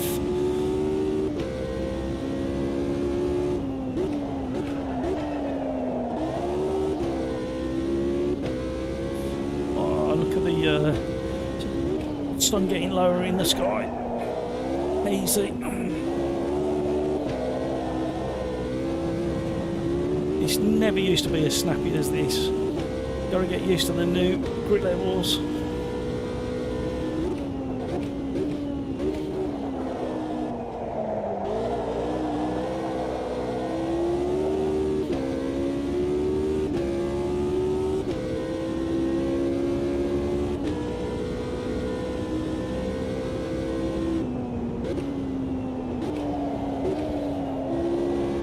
Poser 714. I use SimHub and a dash called Lovely Dash, and it's, I've got to admit, it's probably the best dashboard I've found so far. It took the guy a long while to port it across to Automobilista 2.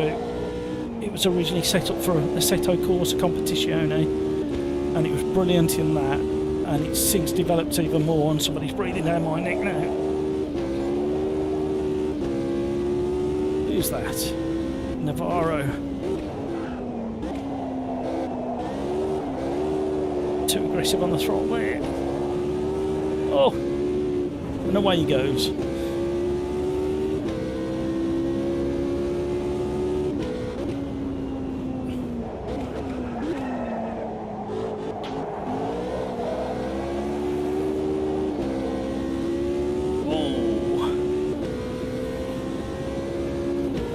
Compromised his speed down the straight, got a good slipstream.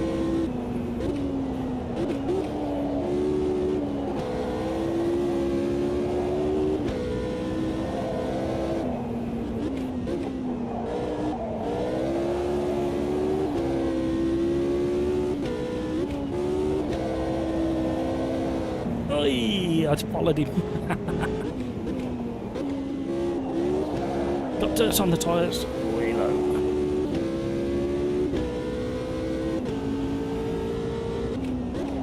Yeah, have a look for, let me just turn mine on. It was on a minute ago. I think it's called Lovely Dash. Or Lovely Dashboard, something like that.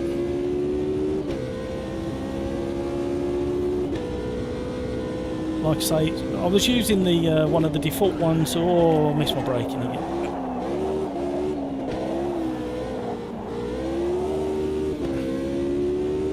Pushing it too hard.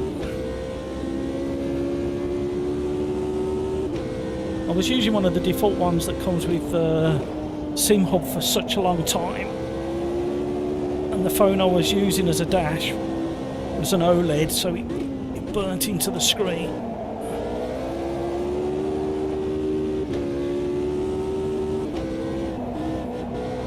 But this Lovely Dash has got so many pages in it that you can alternate between, and the amount of data that it gathers is really impressive.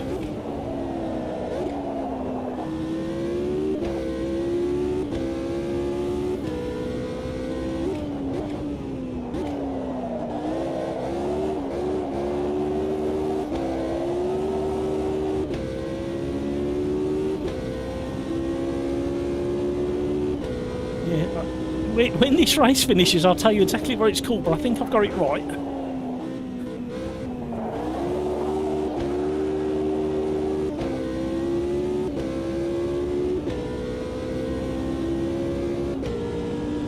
Oh, I changed the 6 way too early then. Stay defensive.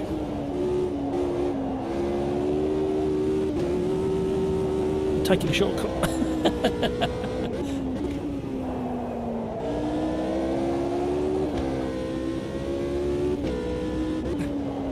Just the Rocco is so much fun, but it's so loose in the corners compared to the other car, which has got slightly better front downforce.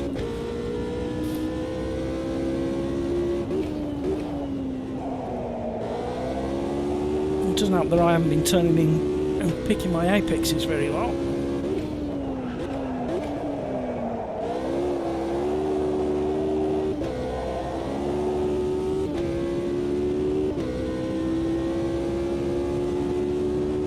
Yeah, it does. Works really well.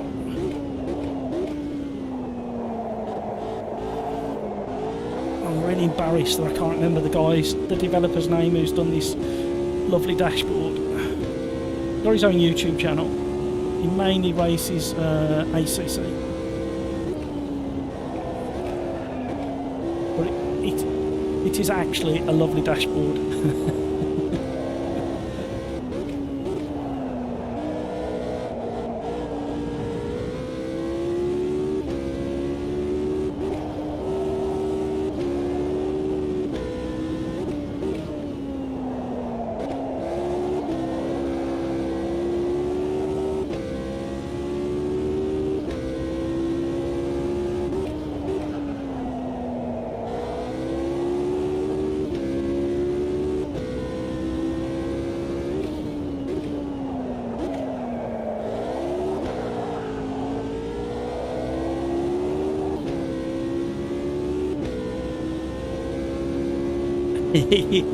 Yeah, Poser 714. I used it that much.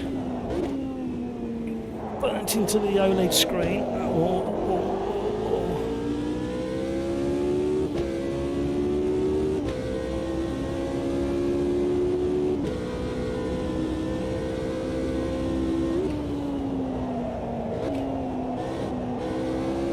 You can slightly customise the holding page on the front of it as well. You just have to modify one of the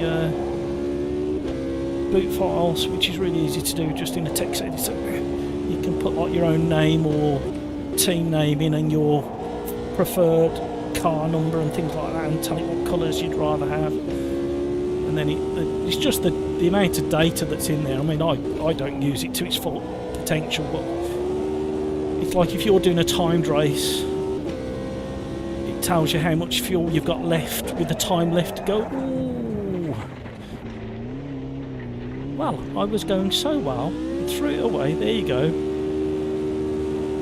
Thinking about dashboards, last corner of the last lap. Threw away third place. There goes my podium.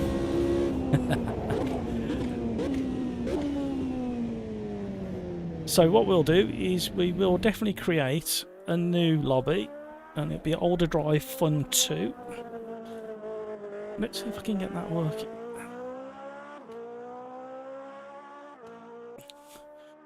Yeah, I thought that combination might be an interesting one. That was the randomizer. I run the randomizer 3 or 4 times before a stream just in case I have a technical issue with it. And that was one of the selections it made. So I'm going to set up this new lobby. Yeah, that was fun. Has anybody updated to the public release? Do you think the grip levels are slightly different?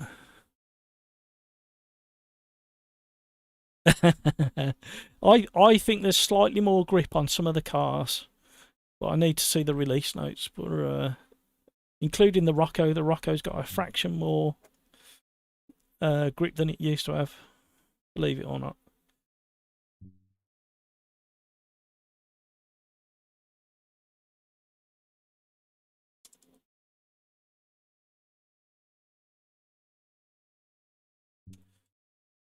Right, we'll drop out of this. Excuse me while I set this lobby up. Has anybody got any requests, by the way? While I'm setting up this new lobby in Discord.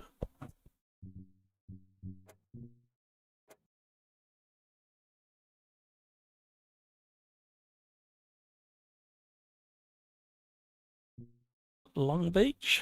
Let's have a little look.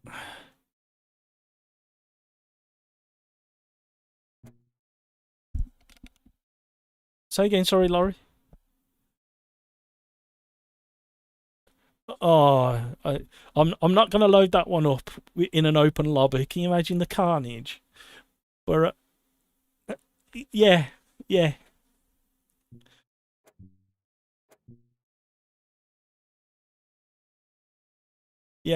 I'll have a little think and have a little look, see what we can come up with. In fact, I think I've just oh no, I've got another one in the bag that I think you'll approve of. So Joel, did you say Long Beach? Was it you who just shouted that out? Not yet. I'm just about to. What card does anybody fancy on Long Beach? The new. There we go. Jumped in. Yeah. So I'll just drop it down to 6 laps. Leave out everything else the same. Yeah, we'll do that. We'll do the classic DTMs next. We'll do it at Spielberg. Right. The lobby's up.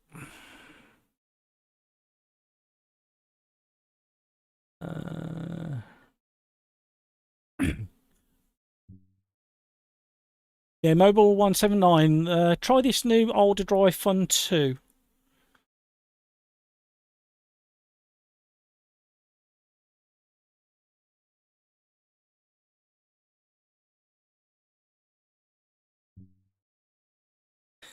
Andreas. Bit rusty. What do I think makes a good quality driver? Wow, I'm a little bit old school. So my ultimate driving hero is Jim Clark. Followed by quite a few from that era because it was so dangerous. And the way you had to have mechanical sympathy to finish a race, you had to have out and out skill to live through a race. So I think there's that era where the danger was so high, the consequences were so high. And then Jim Clark, he used to, on the same weekend, he'd get in a Formula 2, a touring car like a Lotus Cortina, and he'd win in anything he'd jump into. So, and he even used to do rally in his early days. So yeah, Jim Clark, my ultimate. But I've got a long list of driving heroes, to be honest with you. Richard Burns has been mentioned tonight. Colin McRae, rally. Nigel Mansell, I was a big fan of Nigel's just through his sheer determination and grit. Yeah, it's just the list goes on and on, doesn't it?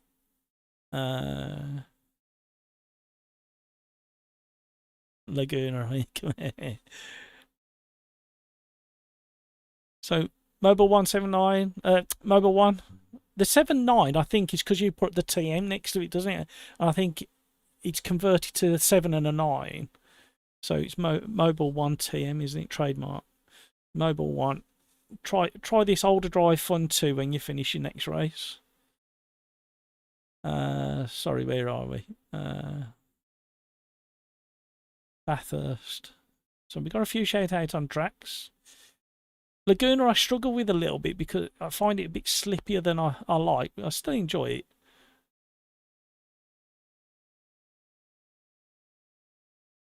Oh, it's only 20 kilometres from you. Okay.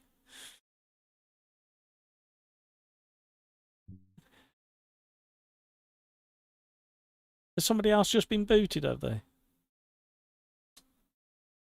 You might have to try again now it's gone into the practice. I take it you've just been booted, Darren. Oh.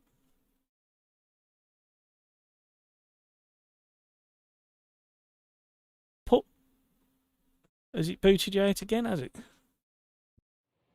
I wonder what's going on there. Try again now that we've actually started the session, Darren. Managed it before, didn't it?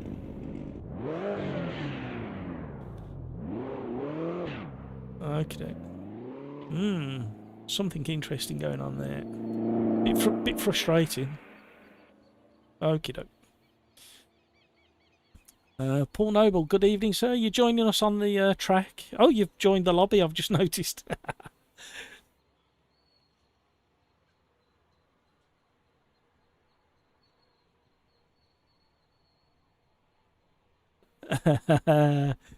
Yeah, Jochen, absolutely. What a driver. Used to dance on them pedals.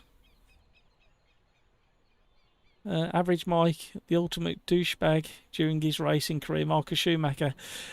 Yeah, he grated me a little bit with the win at any cost, not at all costs, but any cost.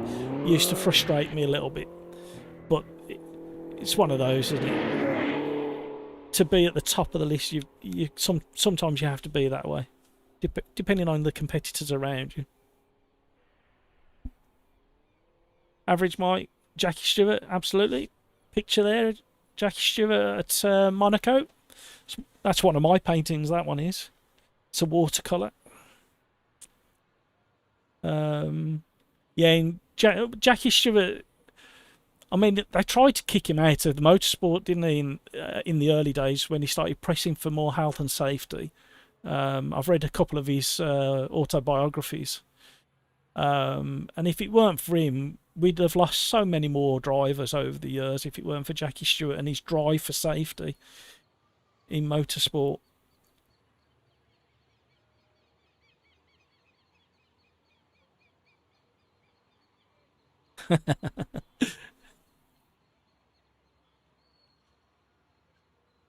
Christopher Pope, I'm back. Lots of problems tonight. Windows, AMS to updates. Had to restart PT.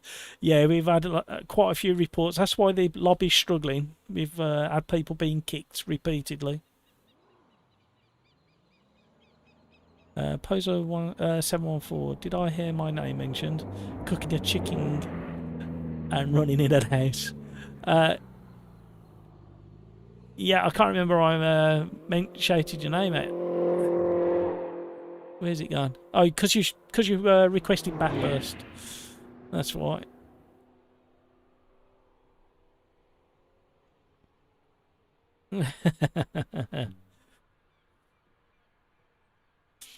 Right, let's get in there.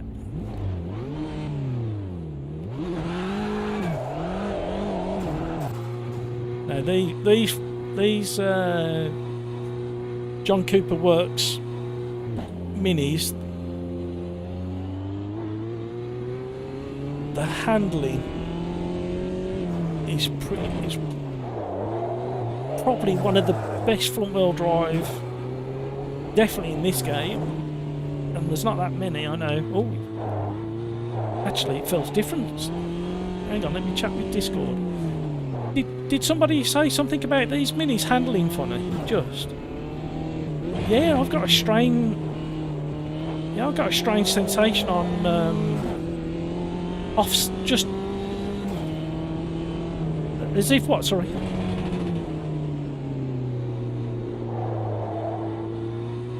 Yeah, I've got a strange turning sensation as well. It feels a bit not as precise as it used to. This feels very strange. And the rotation feels funny as well. I hope they haven't broken this mini, because this mini was really good.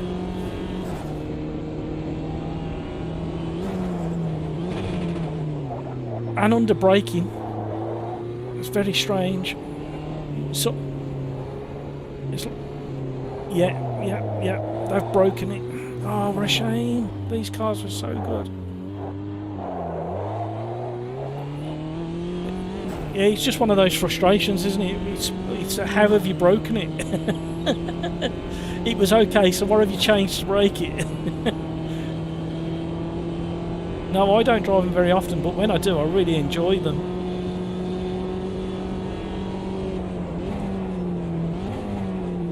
Got no connection with the tyres. That's what it feels like.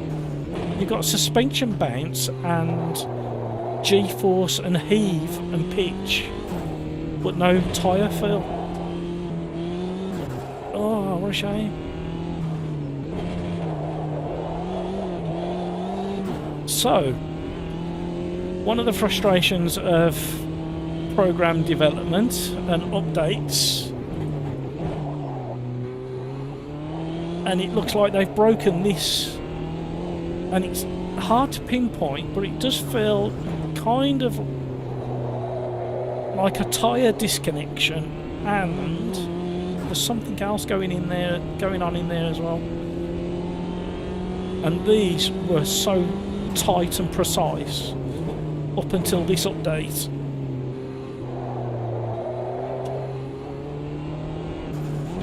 Oh, frustrating. No need to break it. But it's see, weird. Oh, so frustrating.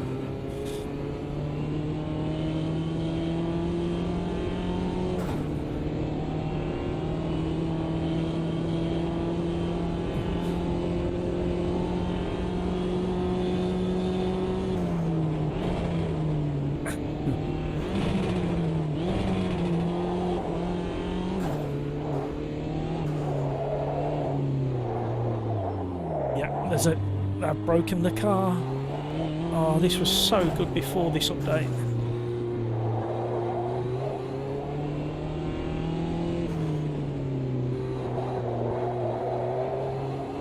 Mind you, it only takes a couple of bad syntaxes somewhere in the programming,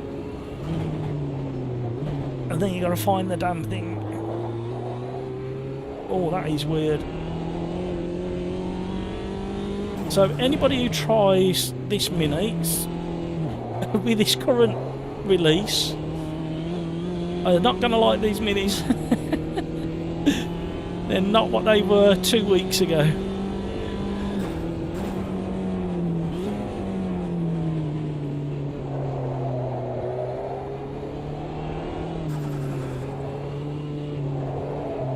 It's very... You can feel the texture of the circuit, but you can't feel the grip of the tyres. Whereas before, you knew when you was sliding and understeering. There's a disconnect there somewhere. No, not a hovercraft. It's the strangest thing. I mean, if I put... I don't know whether you can see with that camera angle, but the vibration and everything, and the grip is there, but you can't feel the detail of the tyre that you could a week or 2 weeks ago. So it's definitely not sliding around like a hovercraft.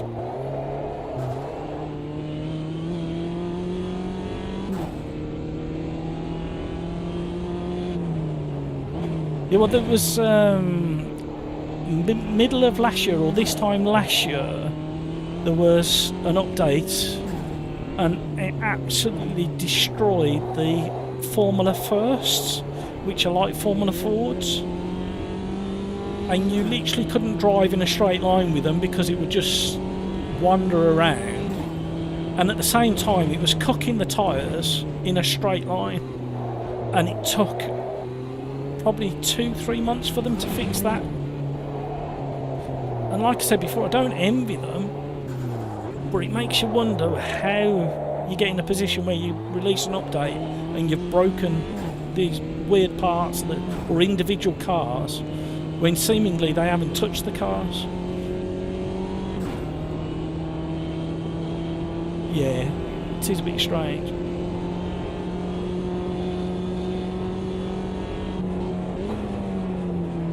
So there's literally no feel there as I wobbled under braking.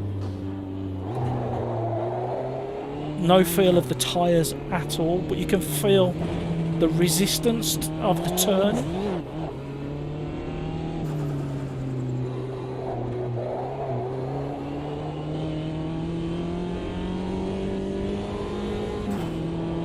So you can feel the gyroscopic forces of the wheels, but you just can't feel connection to the road surface. But it's not sliding, so that's a really strange one, that sensation. I've never felt Automobilista 2 do this before. I have to report that one to the devs. So, what am I taking from tonight's stream? I'm taking from tonight's stream that my actual stream has settled because I was having no end of issues a few weeks back. And now Automobilista 2 is causing massive issues in the lobby. Should never have started a new lobby, should I? But there you go. So a few details on OlderDrive and who we are and what we do. Predominantly at the moment it's Automobilista 2. Occasionally we do other sim titles such as AC, R Factor 2, ACC.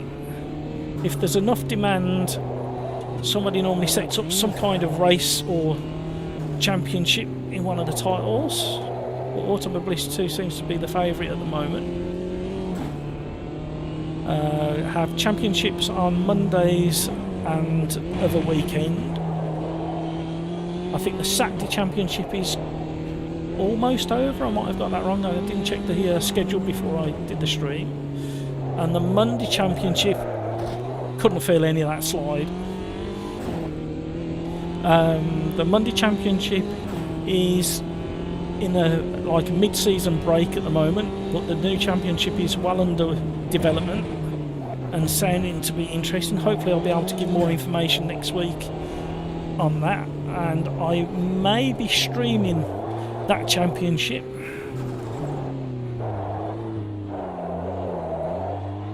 But I won't be chatting quite as much. However, if this update might delay the start in championship.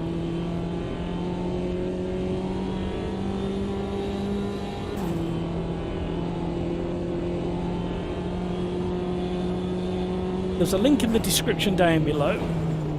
That takes you through to a page that explains how to join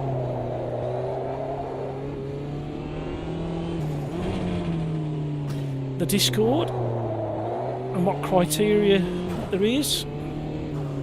And there's a form there to fill out so you can join. And we highly encourage you to join the Discord chat. It's a fairly quiet night tonight. We've got how many? 1, 2, 3, 4. We've got 5 people in Discord chat. And we've often, especially during the championship, we get up into the high teens. Andreas, yeah, if you go back 2 live streams, you'll see how Automobilista 2 actually runs. It's almost like they rushed this one out because there's a few cars out there, and on the historic Nordschleife that is absolutely fantastic. It's 180 something turns and 17.5 miles long.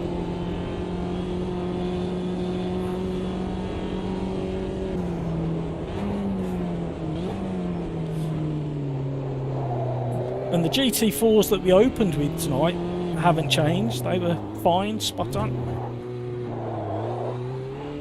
And it'll be interesting if we move the next race that I've got planned. It'll be interesting to see those cars. Those are the classic DTMs that I was telling you about. And they were really sleepy on the back end, those were.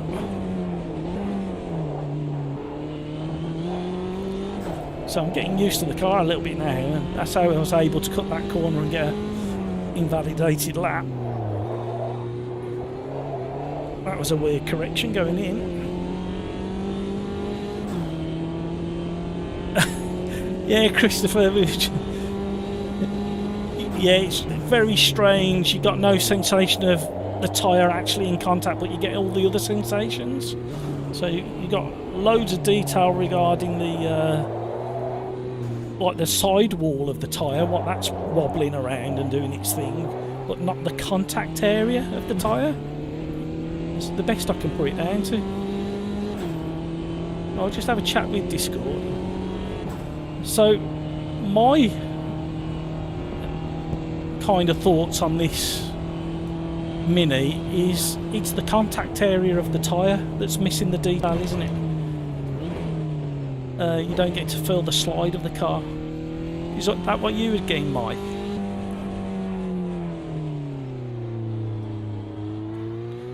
Yeah, it just doesn't feel right.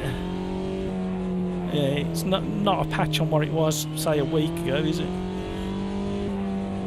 Yeah. Yeah. Yeah, the best I've narrowed it down to is because you can feel the gyroscopic like G-forces when you're turning and leaning the car, but you can't feel the tyre contact with the tarmac. So you don't feel when it's doing the slide going into an understeer situation, but you get the G-force effect letting you know that you're slipping or you're getting a tank slapper. So yeah. Ah, Riser, why do you do this to us? Sorry, Darren, go on. You haven't, have you?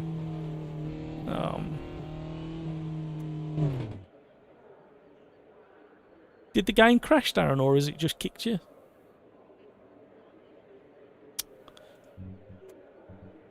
Yeah, I think the server's under strain, isn't it?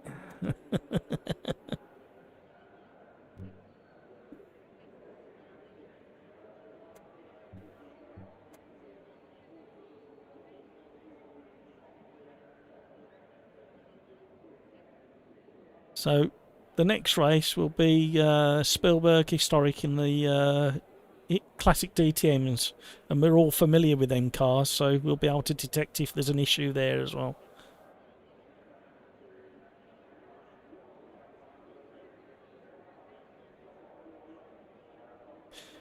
Yeah, I did GT1s and a P2 last night, and that was okay in this version. Strange how it's only affecting certain cars.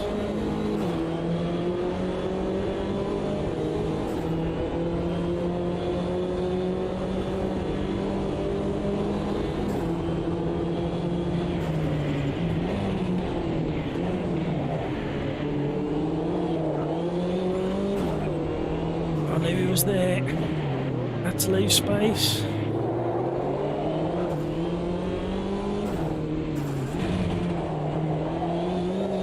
Two wheels.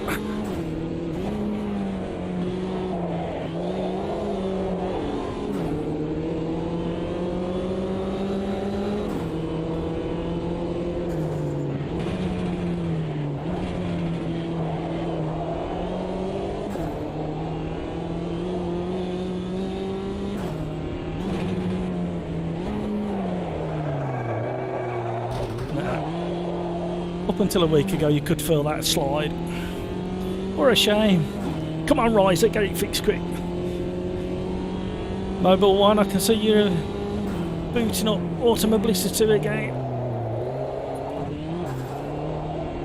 Hope you can get in. Somebody's been booted, but they managed to get back in and they're watching on the monitor. And we'll go for the classic DTMs next. So frustrating when everybody knows and is in pretty much agreement that this is one of the best feeling cars for detail and handling in Automobilista 2 for a front wheel drive. And everybody was looking, well, everybody bar one or two people in Discord who aren't fans of front wheel drive were looking forward to driving it, and then you suddenly discover that they've broken it.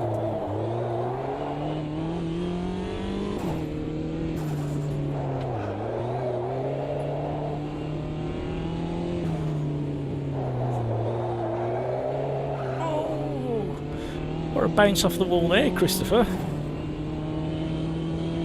Pushing hard though with Laurie. Oh, I can't feel the slide. Don't get me wrong, it's drivable. You just need that extra bit of feel that you had before to understand how much understeer you've got going on.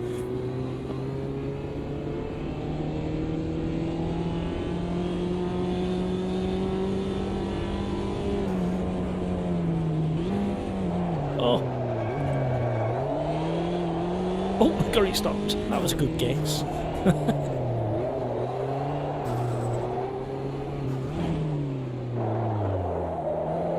no feel at all. That's exactly what it is. It's the contact patch of the tyre you can't feel. Number one, the reason for 79 in my name isn't because of the TN.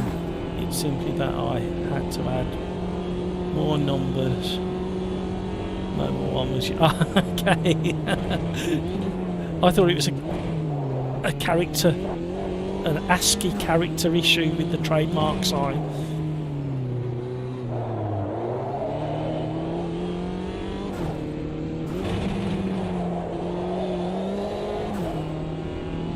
Oh, who was that part there? I missed who that was. Oh, stay at the tyres.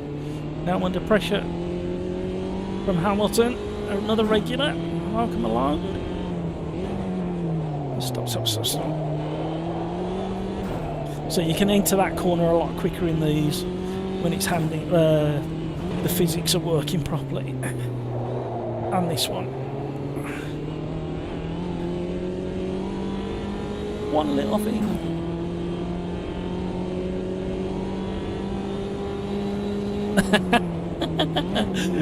I wouldn't know, Mobile One. Oh, under Christopher's in the wall.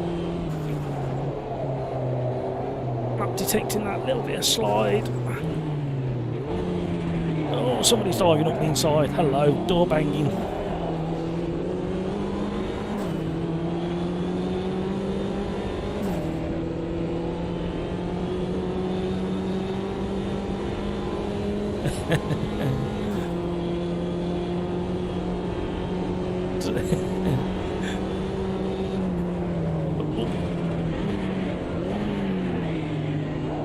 Trying to leave space. Oh.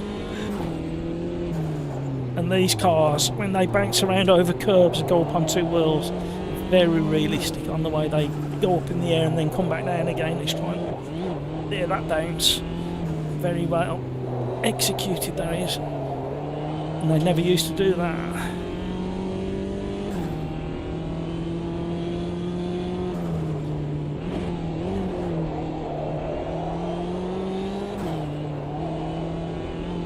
Seemed like it was destiny that I asked you to try flicking before. Yeah. What was that message then? Hamilton will barrel roll with those curves. There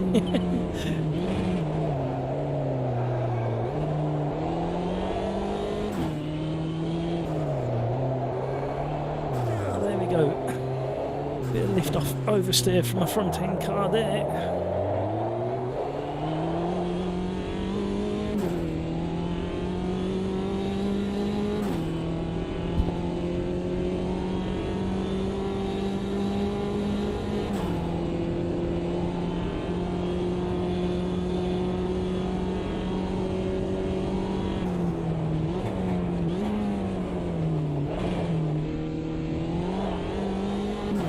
Looking forward to the next race, if nothing else, to see how the cars handle and if they've upset the handling on them ones.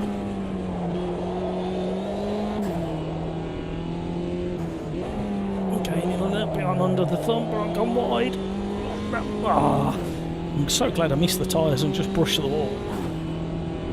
When you brush the wall, you take a bit of paint off and it lightens the car and you go quicker. That's my logic.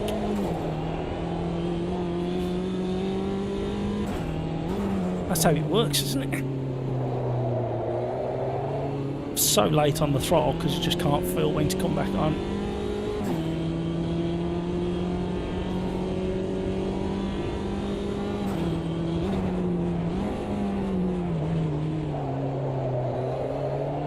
And it's kind of judgment with a bit of luck, I think, coming back on the throttle in some places, hoping that you've got the timing right.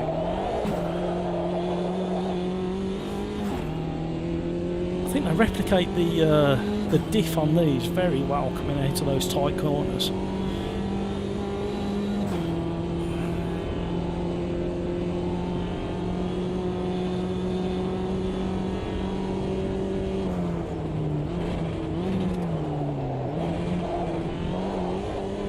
Didn't think I was going to get stopped.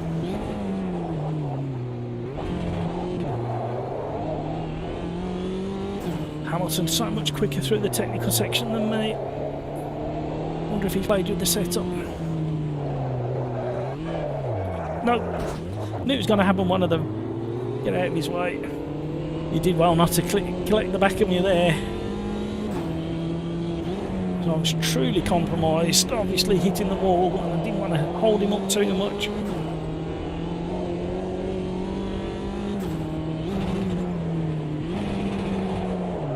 He's done it. I thought he was going to do it worse than that.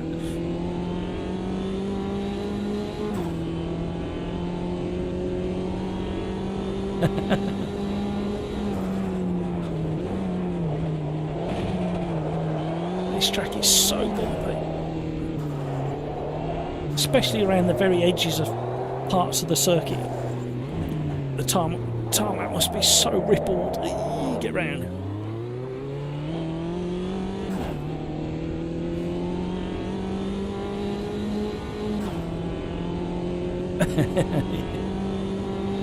Oh, kinda thank God that one's over.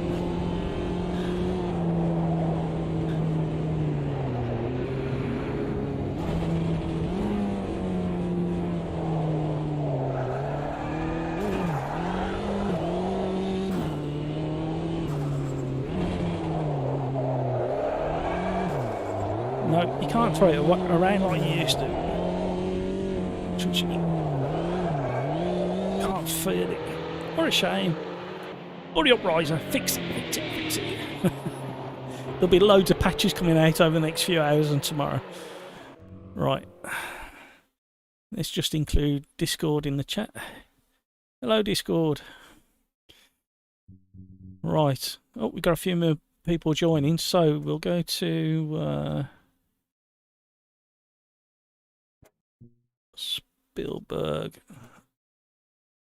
Oh. We'll have to go for that. And then the... There we go.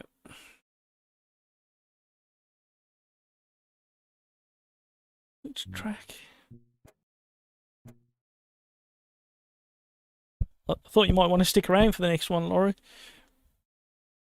I thought you might want to stick around for the next one.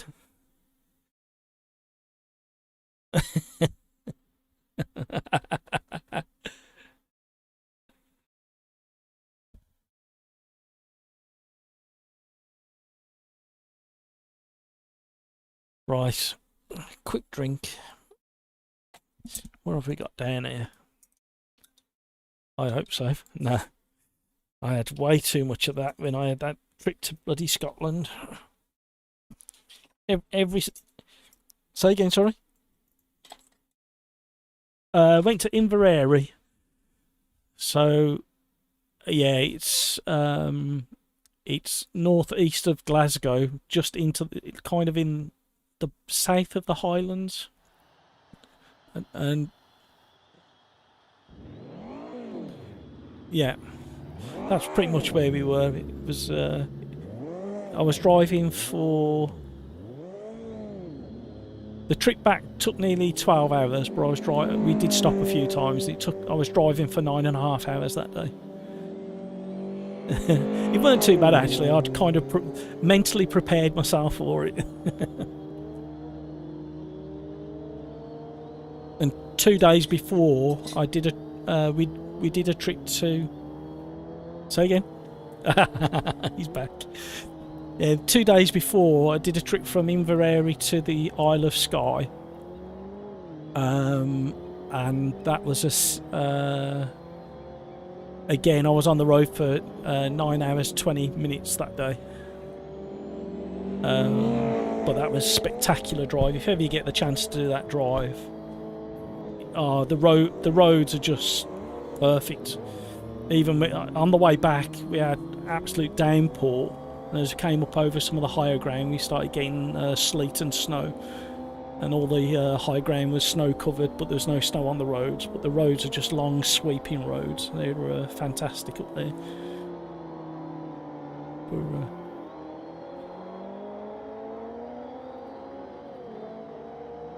Yeah.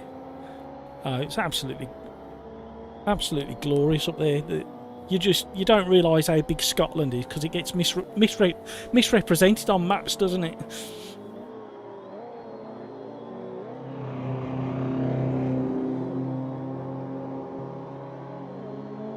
Yeah.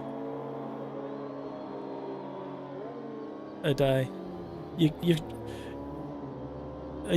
not going on like the school holidays, are you? Oh, okay. Because I looked at doing the NC 500, and the only advice was given was that however long the sat nav tells you it's going to take, add an extra hour. at least an extra hour. Because yeah, of course you're on a bike, aren't you? Yeah.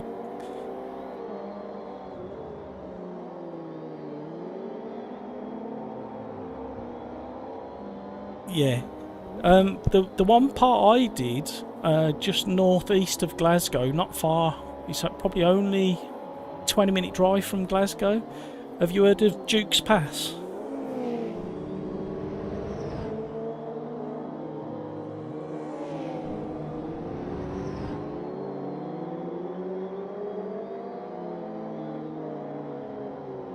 Yeah. Oh, okay. Yeah, Duke's Pass is. I wouldn't go in anything much bigger than a hatchback, but a motorbike it might be all right actually, because you can't go quick enough that you'll kill yourself, but you get all the sensations because of the windiness of the road, if that makes sense.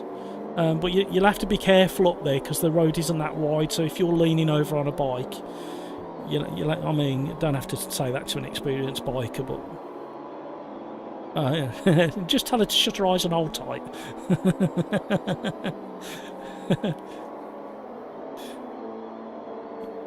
Yeah, I was in the well, we were in the wife's Skoda Fabia. And it's not particularly powerful, but it was just the right car for that road, and it was a lot of fun. She did exactly that. She shut her eyes and held on tight. And the car was full of petrol and luggage as well, but couldn't resist it. Lots of switchbacks. But oh well, the lobby's starting to fill up again, so it looks like we might have got past the issues that we had.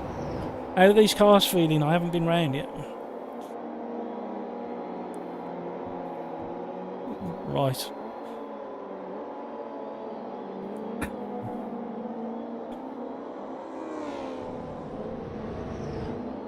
Average mic, well, FFB was weird, got better with the warmer tyres though.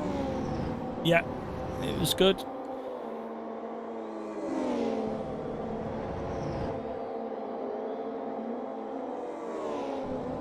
No, Andreas, people are in Discord are reporting the same issue as I've got, and they're on different kit, and some are on the same kit as well. Christopher, never been to Scotland, but used to have a pen pal from Glasgow.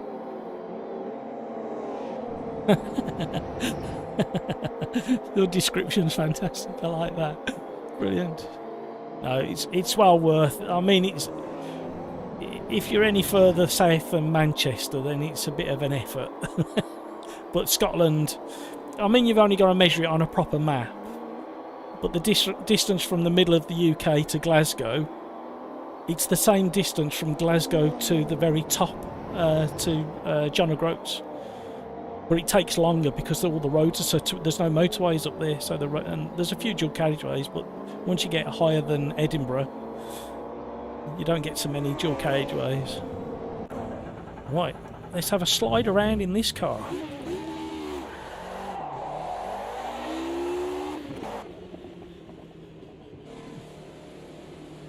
Getting excited, trying to warm the tyres up.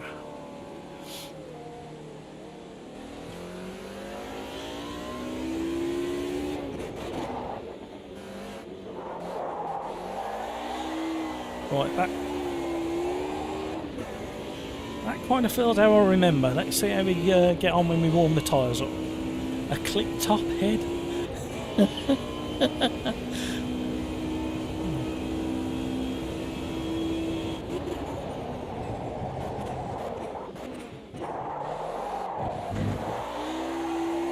Andreas, if you like drift... I think they've broken these, haven't they? That didn't feel quite right. Let's just see. Let me get the tyres warm first, before I make a judgment. Because the tyres are still really cold.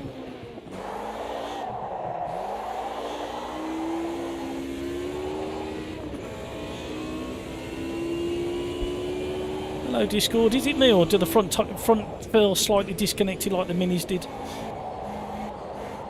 Yeah. Oh, I haven't broken too many of these cars.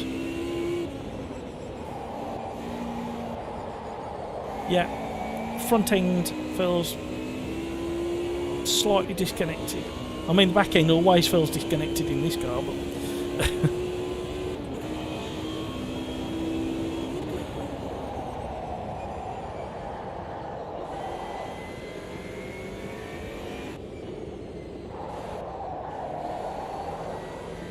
No, it's that initial turning, the bite, and it's the contact patch area that's missing.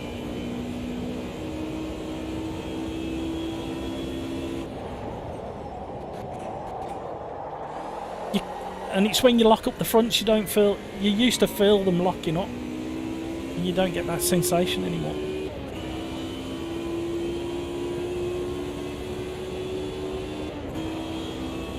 Yes, absolutely. Only tonight. When they fix it, you can't.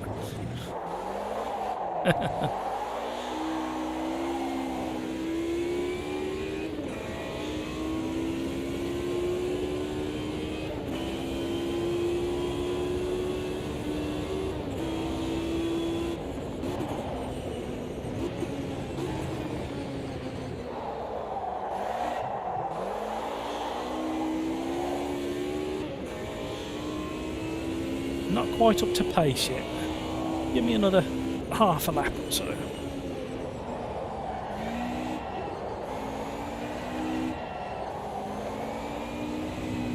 It's starting to dial in a little bit better now the tyres are warm, but it never used to feel like that.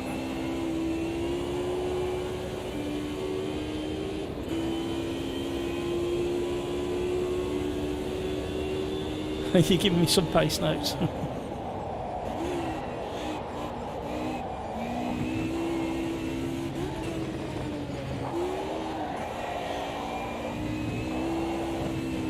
Yeah, that understeer never used to be so. It used to be so pointy. Front end turning was always really positive and direct.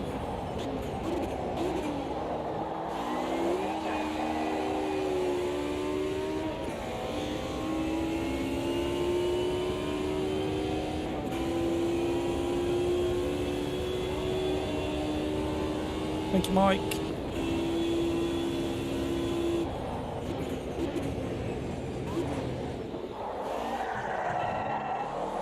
It's got understeer where it never used to have.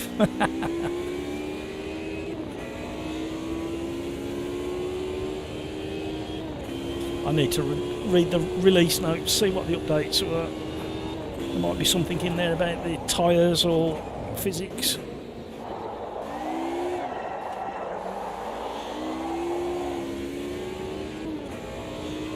These have their very own, very distinct handling, but they're starting to feel a little bit like some of the other cars that we've driven tonight. With that initial push on understeer, and then mid-corner lift off, strange, back on the other, really strange that it is.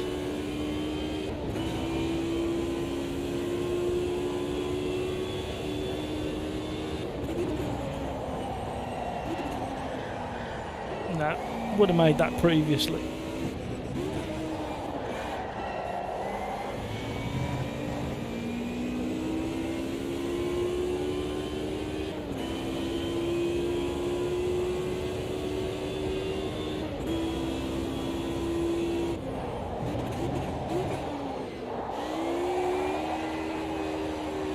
That is more how it used to drive, but you kind of have to invoke it now, whereas before it would naturally do it.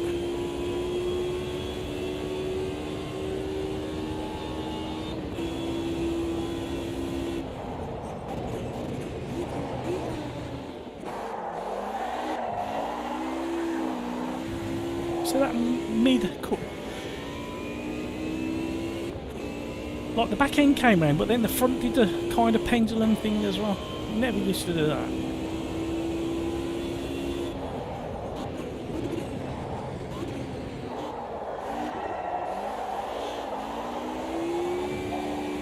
But hey-oh, maybe this is how they drive. Maybe they've dialed it in closer to how they drive in real life. Never driven one of these, not many people have.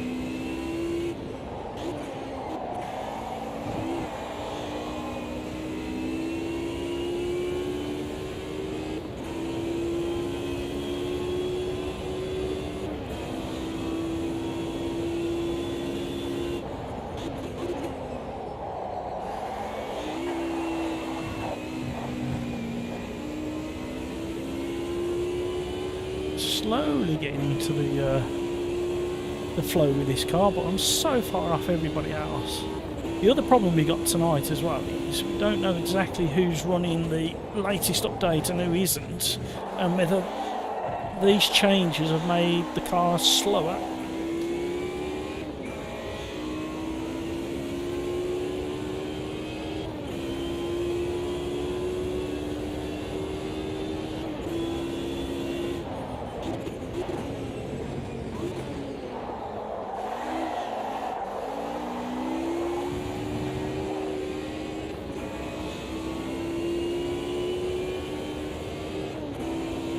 Having to concentrate to get anywhere near a decent lap time.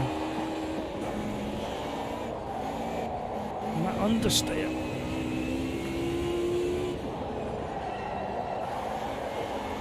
Can't get it back on the apex there.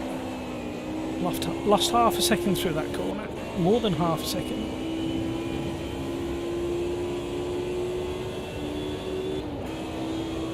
It's fascinating being able to tell the difference when all you've got is electrical signals coming to a wheel in your hands in front of you. Gain some of that time back.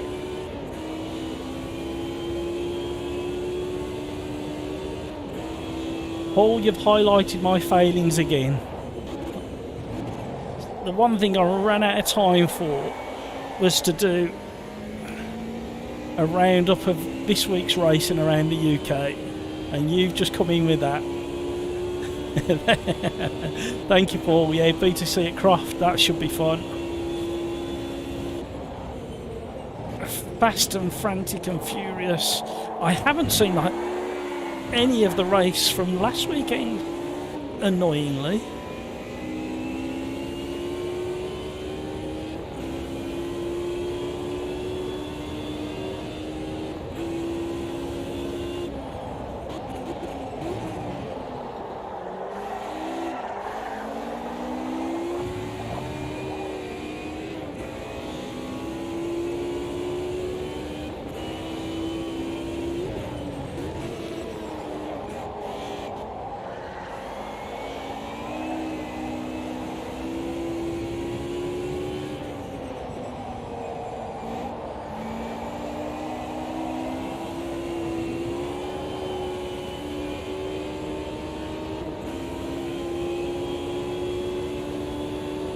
Hey.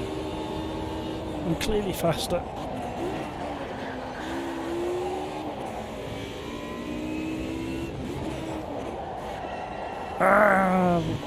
Lost the front end again.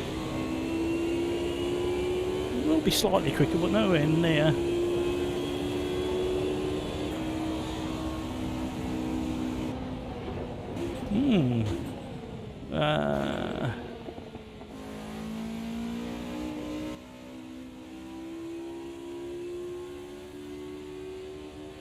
I'll give that a try, Andreas.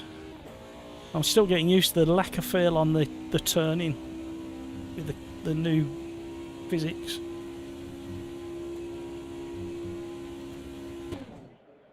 Paul Noble, you've just got tickets. Oh, well done, fella.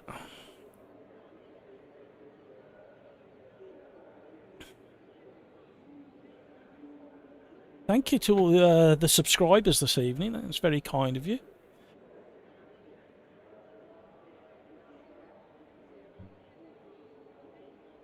Welcome along. I'll have another drink.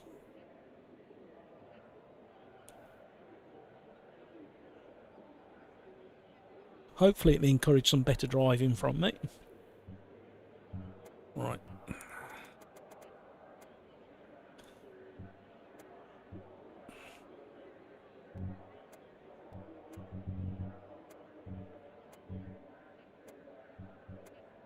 Right.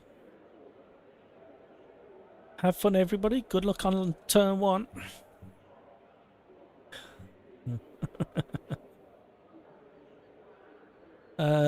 Mobile 1, it's random grid. OlderDrive Fun lobbies, we have practice then a random grid, just to spice things up a little bit. When we have enough numbers in OlderDrive, we password protect it, so it's not an open lobby. And obviously it spices, we know how we all drive, but we've left it running as not password protected, just to encourage a few more people in. Christopher, don't rely on me for BTCC. I said it was at Brand last week and it was at Dunning. Yeah. In fairness, you made me question my own sanity for a little while, and then I hadn't got a chance to verify.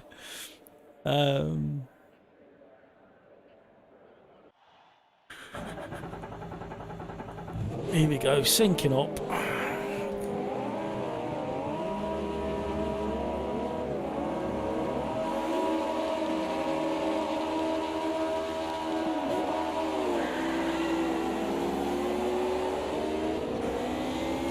Not too bad of a start.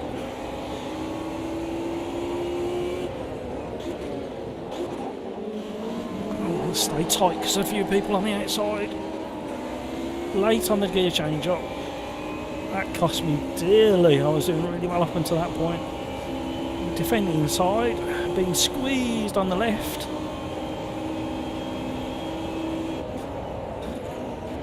Oh, where's Lopez going? We'll wait for all that to finish. Oh, that Lopez came from so far back. There was no way he was going to make that corner.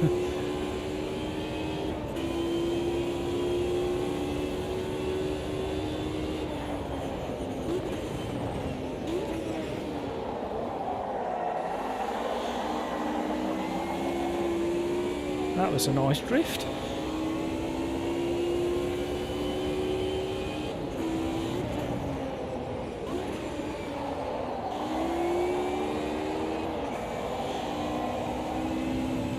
That was a bit better.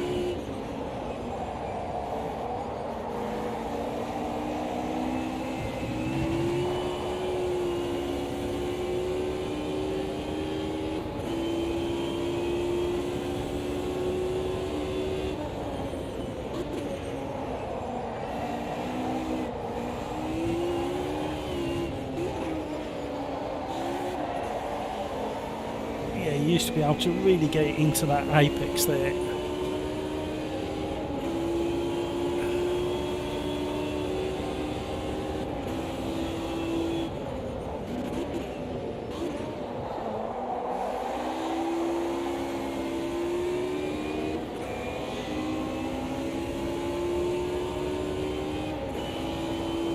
Getting a bit of a toe now. There we go. I knew he was going to be brave on the brake, so cut our losses, survive the corner, try again on another corner.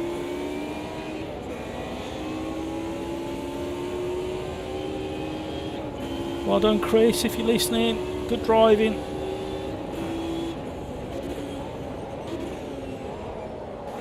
Oh, try not to touch it.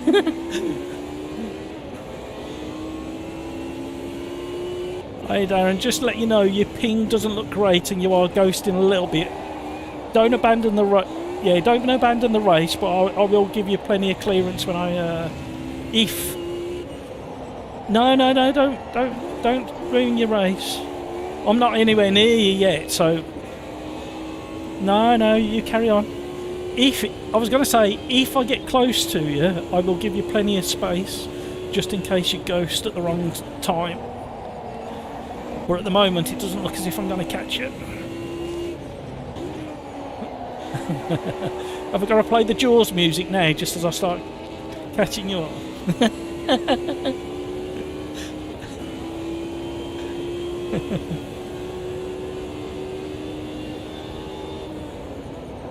Oh, too late there. Just about made that.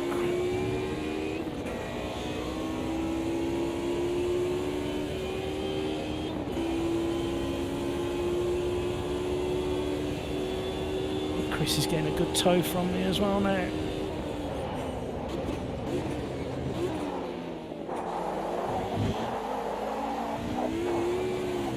Really soft on the throttle coming out of there.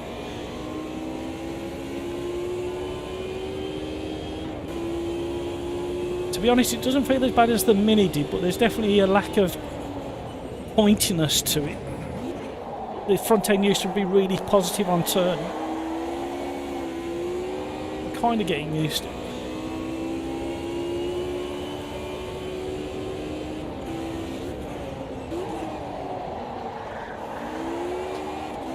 Oh, I don't know where you went. Oh, bad luck. Oh, bad luck.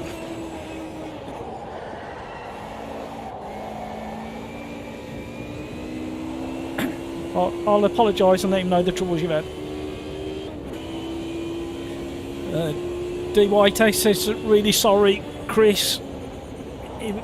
He's having ghosting issues and sync issues, and then he lost control, so he sends his apologies. He feels really bad.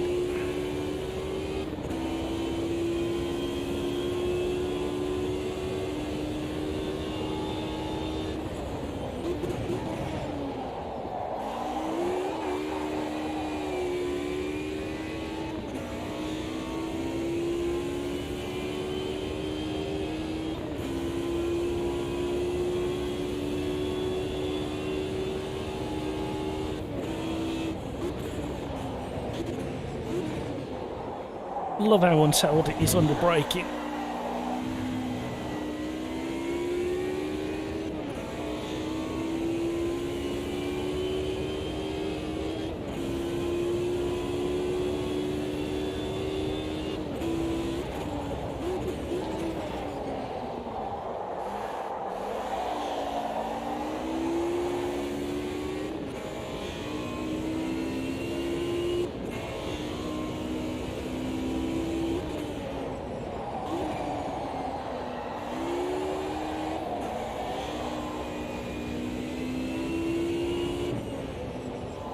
That's right, I'm listening to a conversation that's going on Discord at the moment.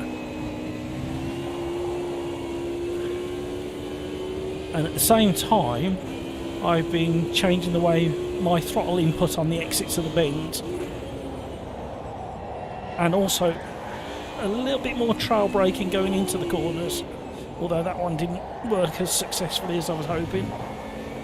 I'm in the wrong gear now. We're still half a second up on our previous lap, which was our fastest lap. I'm not catching the Joel. Sometimes I can catch him, but... And again, trail braking into the apex seemed to help.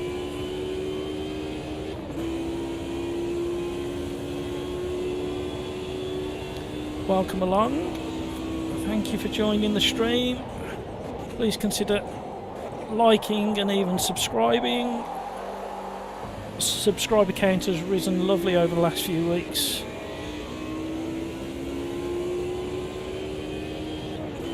And ultimately, the channel is for you, the subscribers and the community. So if there's anything you want to see covered,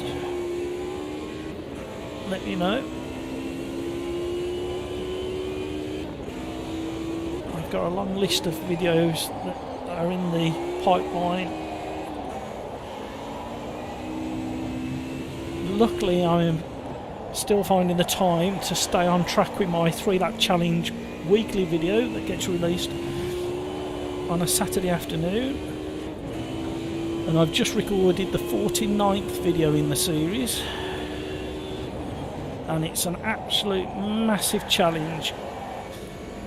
And when it gets released this Saturday, you'll see why it's such a challenge.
Slowly edging closer.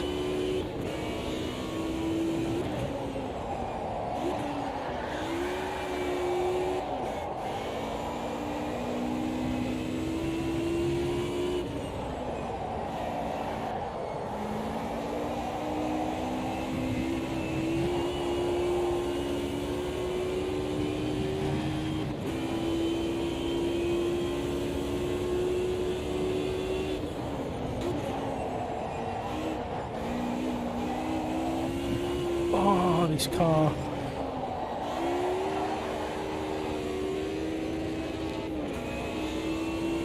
Alright Darren, thanks for joining. Have a good one, see you later. Well done Joel. I was slowly reeling you in, but I just couldn't find enough pace to catch you.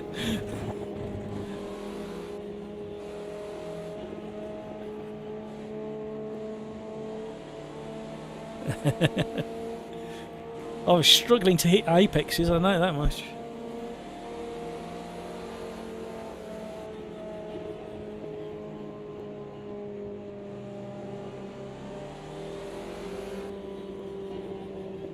Alright Laurie, see you later.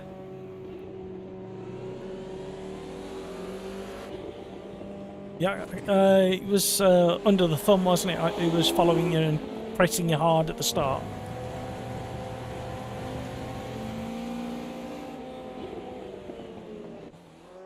BTC's at Brands Indy next Paul Noble. Code Red. How are you, sir? Good evening. Well, hello, whatever time of day it is for you. I shouldn't make assumptions that you're on the same time zone. We've had fun and games, Code Red, in the fact that the public release of the update for AMS2 came out probably an hour or two ago, and everybody seemed to be updating, and it seemed to mess up all the lobbies as well.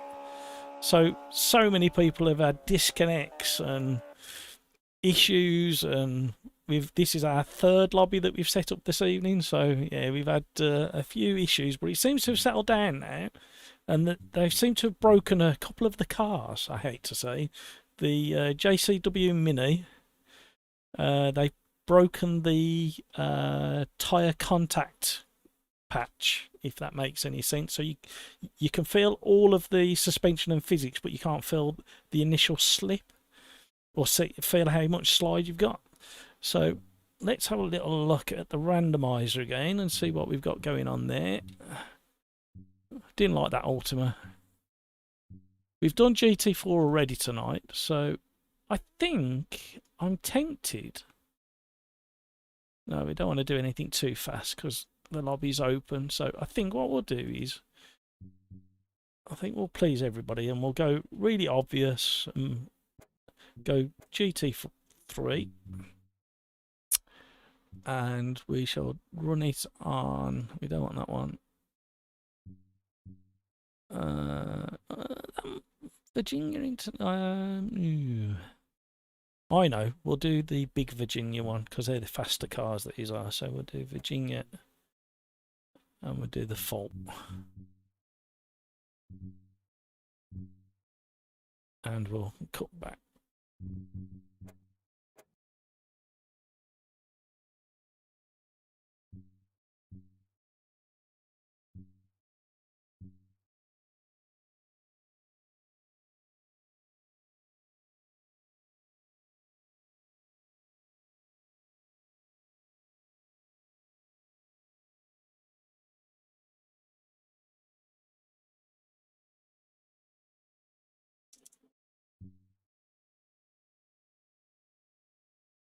No, all it'll do is it'll dump you back in the pits and disqualify you. So you don't have to leave. Yeah, no worries. You do that. Are you sure you want to go and eat your dinner? all right, mate.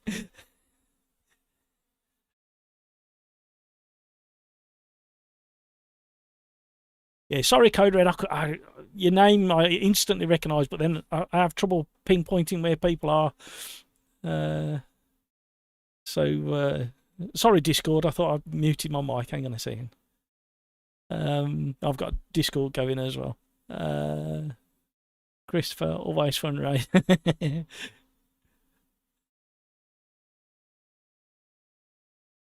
Yeah, you guys do really well. It's really tricky. I mean, you get a bad ping. I mean, you think if we on Tuesday we were in the 1979 Opalas, I think it was, and how drifty those things were, how we all managed to get round the track, and in the end there were so many people who went off. So Paul Noble, TCR at Croft on the 7th. I don't know what's going on anymore. Between you and Kevin, I have no idea what's actually happening in the UK race scene anymore. Is it TCR at Croft? Is it BTCC at Croft?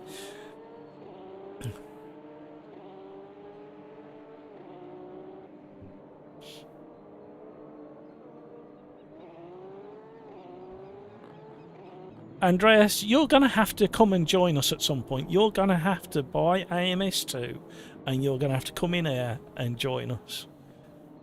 Because the detail you're going into...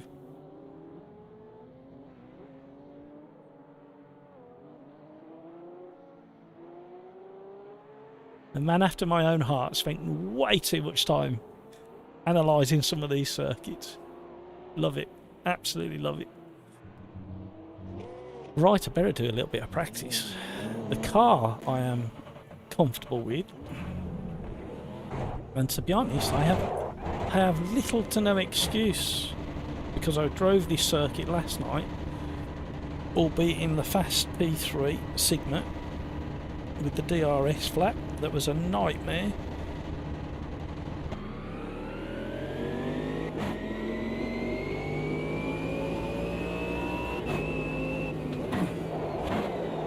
Out of curiosity, Andreas, how did you come across the stream tonight? Was it through some of the social media promotion I've done, or did you just come up on your feed? Really curious to know how you, or have you watched before?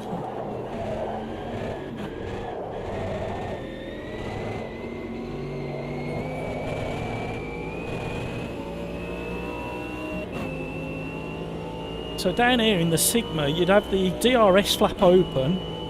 You would be flat out in top gear through these soft S's. Then I was having to manually close the DRS for that right-hander. Drop a gear, turn in, open the DRS again down this section. And because I kept forgetting you have to manually close the DRS if you don't touch the brake, I was sailing off across the infield like there was no tomorrow. Hello, Mr. Lopez.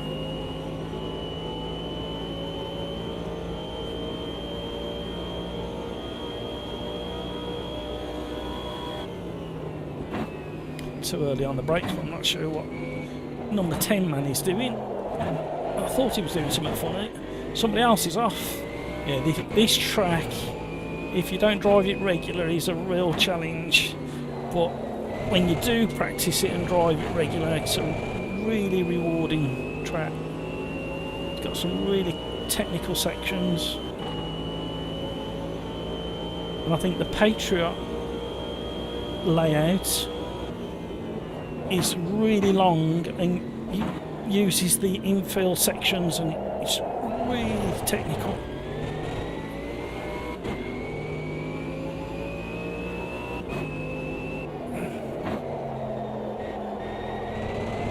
Can carry a bit more speed through there and use the bank curbing on the outside. Ooh, a bit of a twitch on the way in. This feels a little bit different. Not much.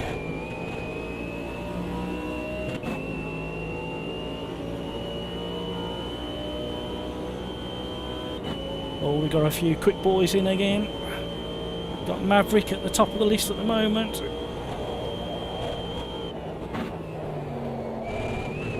Oh, I can be quicker through there as well.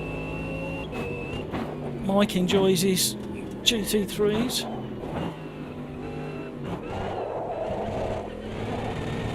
What's that snap? Well, it doesn't normally do. We've got Laurie, the Joel, Paul Noble, Christopher Under the Thumb, Mobile One, Ali Mibar. I hope I've pronounced that correctly. Knowing me, I've got it nowhere near right. Something not quite right tonight. There's normally a graininess of texture feel to the slides. No idea what time we're setting. Having way too much fun. I wasn't expecting him to do that. Distracted me. Everybody goes off at that corner.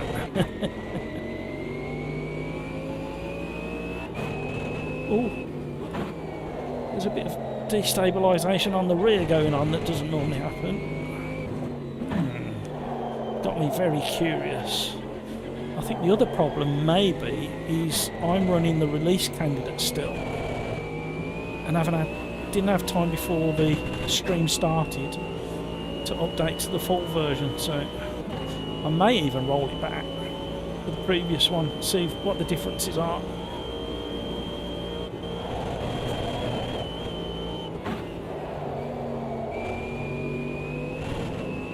Definitely more time to be had, although Maverick's set in a storming time there. I wonder if he's on the old previous build version. Oh, I've missed a few of the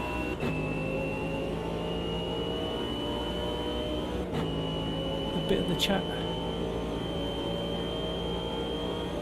Purely okay.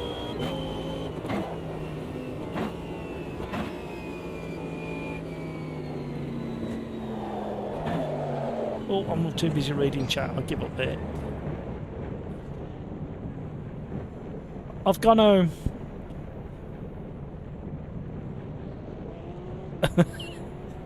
Hang on, my mute button. Can you hear me? Can you hear me now?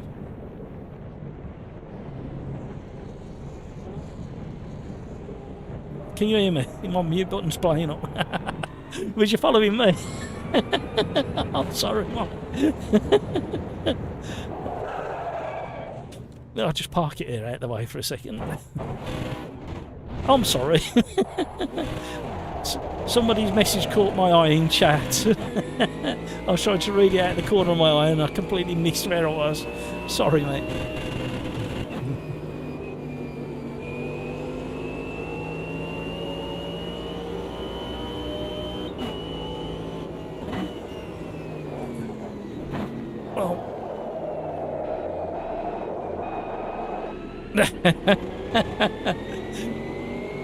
Well, that Maverick's pouring absolute blinding laps in. I think the other problem we may have is I've just realised I'm still on the release candidate. So that may have complicated things. And we don't know, somebody like Maverick might be on the previous version. And we don't know if the update has made the cars slightly slower or... So I think only time's going to tell over the next week or so. Somebody's going the way. That was really close to a bit red and white BMW through the technical section. Oh, I'm going off. Don't follow me.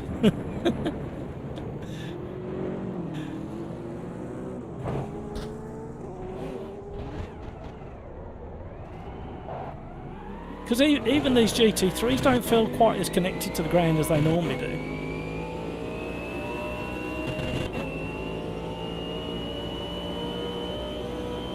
No, I drive this AMG like the most out of any cars in AMS2 next to the Caterhams, and it definitely doesn't feel,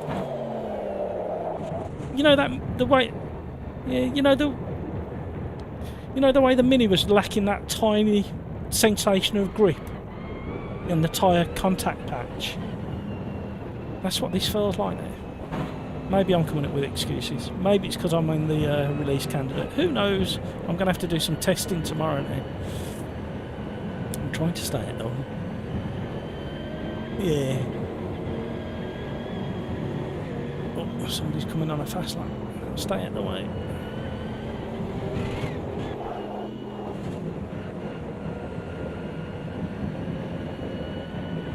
Normally I'm running around the traction control. Right, stop talking to myself.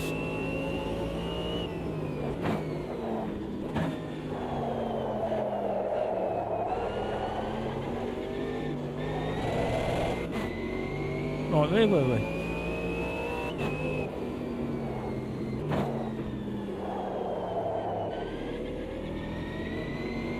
Oh, okay. That's how you found me. It was on the suggested discovery page. Oh, that's nice that you found us that way. Oh, where's he going? Take to the grass. Escape. Oh, he's gone off. Weren't me. Didn't get near him.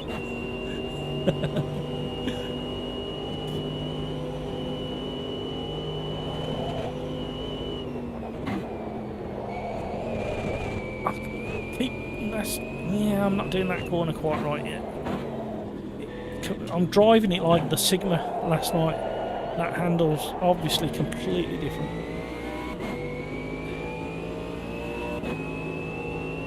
Oh, that's really kind of you to say that. Thank you.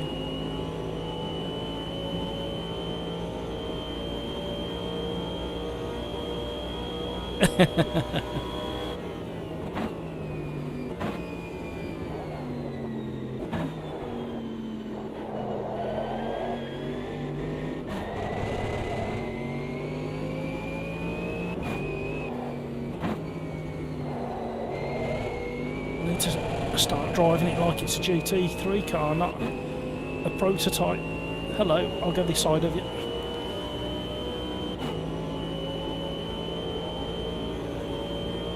How can we be that far off the pace? Not in a million years.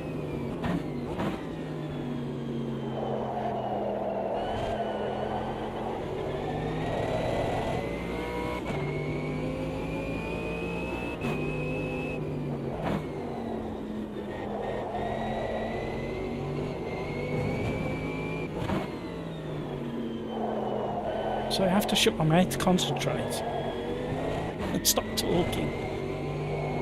It's still really twitchy through there, mind you. Right, yeah.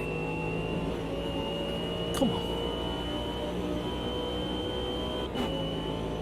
Oh, we've got a spinning cone, we've got a spinning car. Little lift. No, went brave, cut the corner. Faster through there, that was better.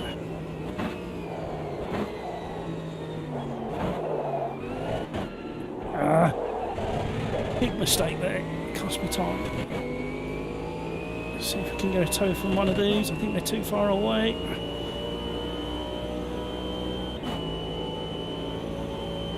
Lost 2/10 round that corner then. It's annoyed me.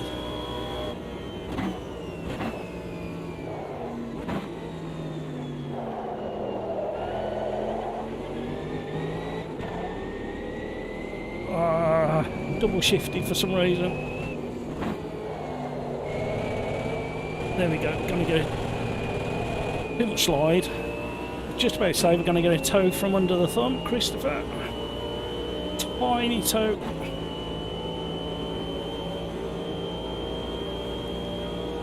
Where are the leaders getting that pace from? I do not understand.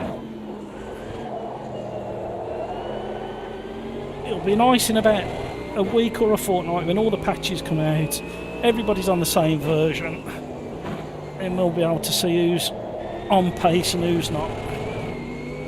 Because Maverick I'm normally pretty close to.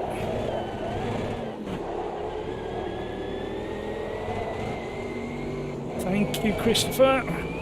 What a gentleman. Brilliant awareness. Absolutely spot on driving. Sign of a really good driver, awareness like that.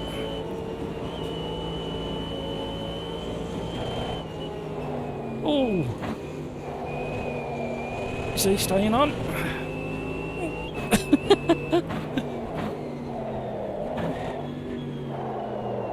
Get turned in. Come on, Big Merc. Oh, we were up. Never mind.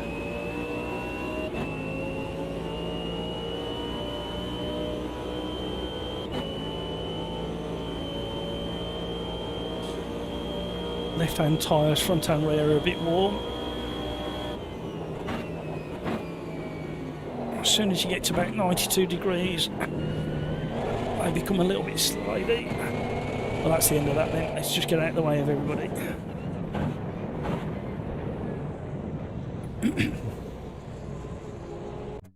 Well, I was kind of enjoying that. Let me have a chat with Discord. Yeah, I was just saying on stream, I think it'll be good in about a week's time when everybody's had all the patches and everybody's on the same version. Because I'm not normally 4 seconds off the pace in a GT3.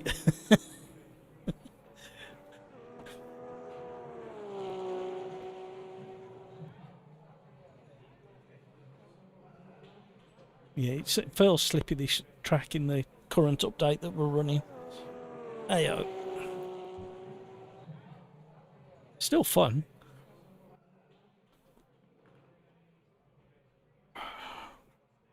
Yeah.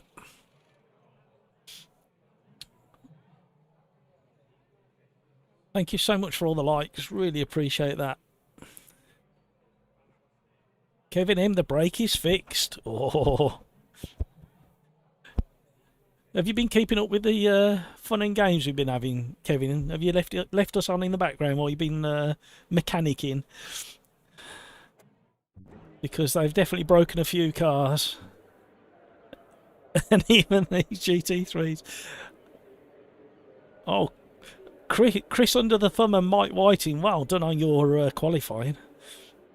You bumped Maverick down to third. And where's the really quick guy? Where's he ended up? Oh, what was his name? Has he left? Somebody was like 1.5 seconds faster than Maverick. And I can't see their name anymore. Oh well, the race will be interesting. Good luck, everybody. Look out for that. Shall we have a gamble, a bet on it? How many cars are going to end up on the grass at turn 1? I say 4.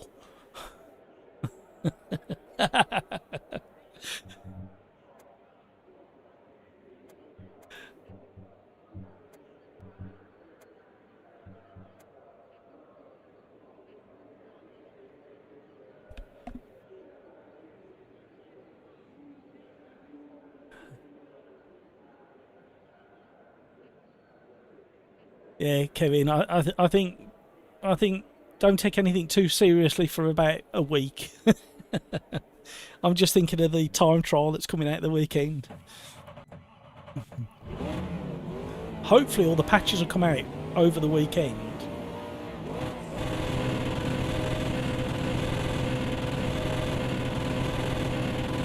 and you'll be able to attack that time trial because it's an absolute beast of a time trial.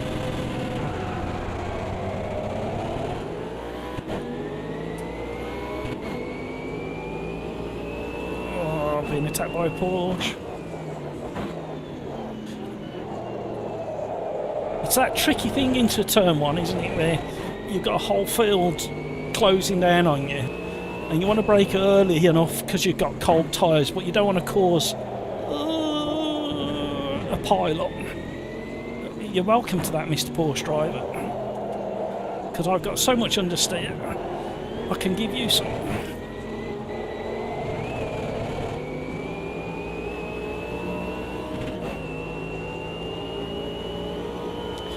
Now, I'm going to get... I'm not sure what page of the driver's excuse book it's on. I think it's quite early on. But my pages are very worn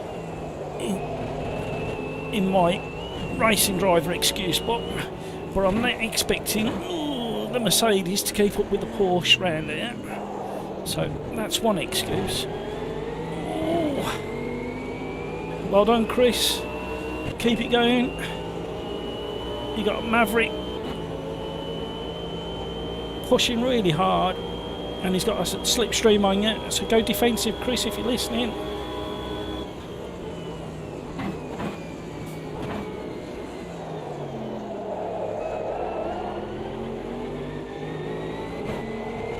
Room for two, sir. Oh, my only criticism there, Chris, is brilliant driving. But it felt like you let me off there. That's what it felt like. You shouldn't let me off like that. Make me work for it, mate. Brilliant driving though, and there was definitely just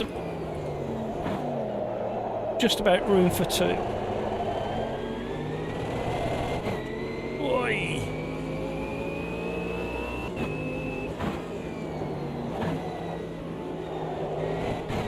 Too slow through there. Not hitting any of the apexes. It's driving me potty. What's that drift all about?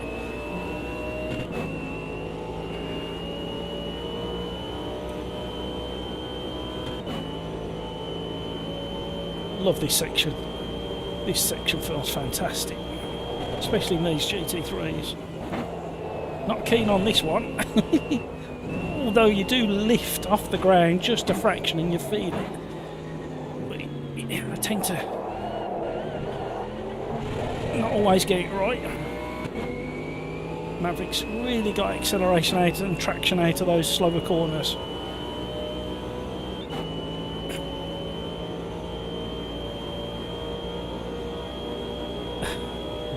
Absolutely average right. Braver into the braking zone.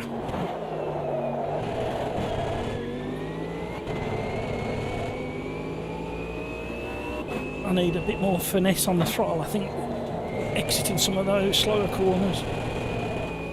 What's that slide all about? Where's that coming from? Starting to cook the left-hand tyres.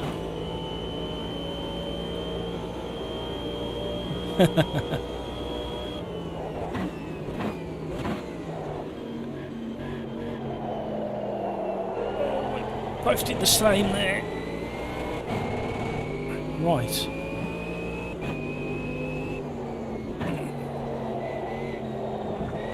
That was more like it.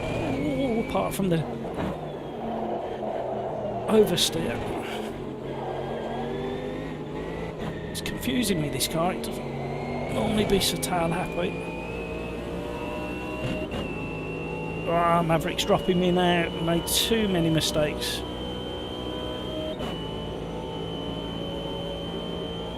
Such a fun section.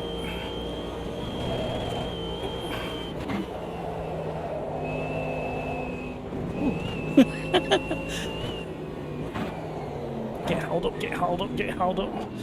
Oh, fair play to you, sir. Ooh, gee whiz. I think I'm going to have to put up the... didn't want to. Put up the traction control a little bit.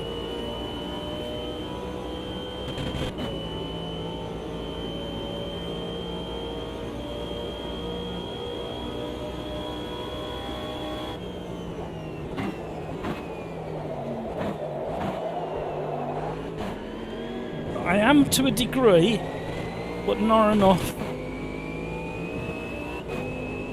Because I'm driving it how it used to handle a few days ago. And I'm pushing too hard, that's why the tyres are overheated.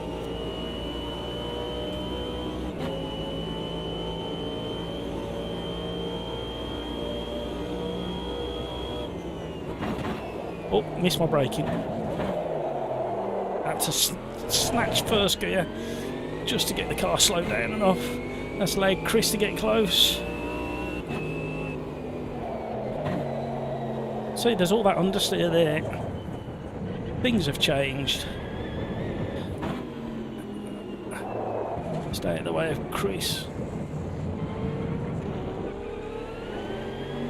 Right, let's try this again.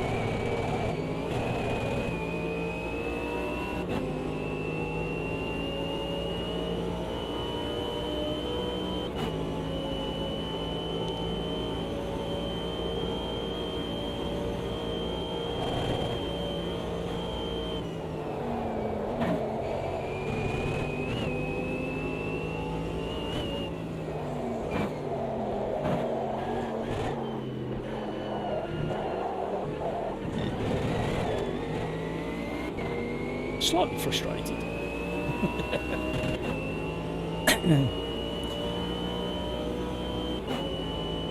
Well, this Virginia track with its water tower to the left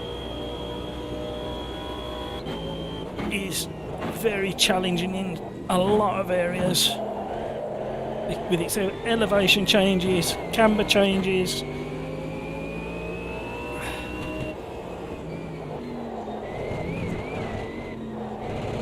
Back under control. Slight panic there.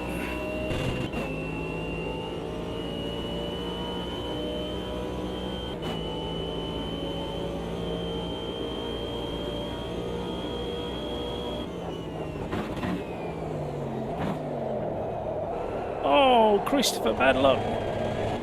So easily done there. You run just that fraction wide, pick up the marbles. Is that Maverick off? Oh, been gifted the lead. Quick, get going, run away before Maverick gets going again. I made a mess of that. I was too excited that we go. Bad luck, Maverick. So this is how you win a race. Don't give up. Keep doing your best.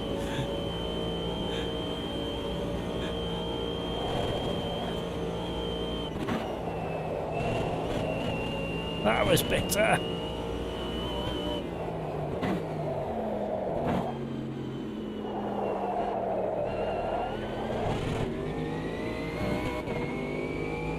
Quick, run away. There he is.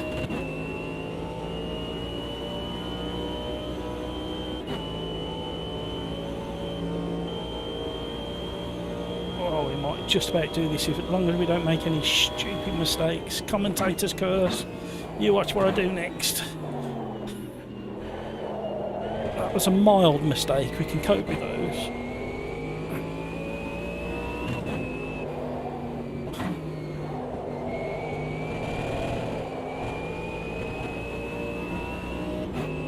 My first proper exit of the last corner.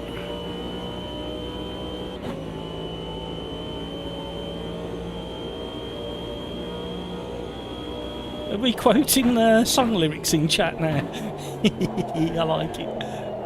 I just caught a glimpse of something that looked familiar, but I can't think what it is at the moment. I haven't read the whole of the chat, so I'm not up to speed with what you're talking about.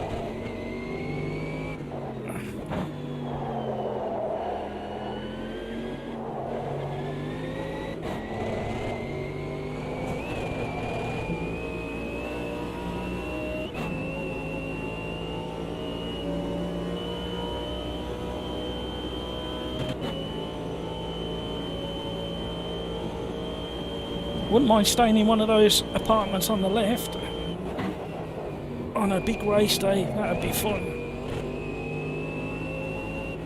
Has Maverick give up and gone home, or has he dropped out? Or has he bombed out? No, he kind of rage quit. I'm not having that. Or has he dropped down the table?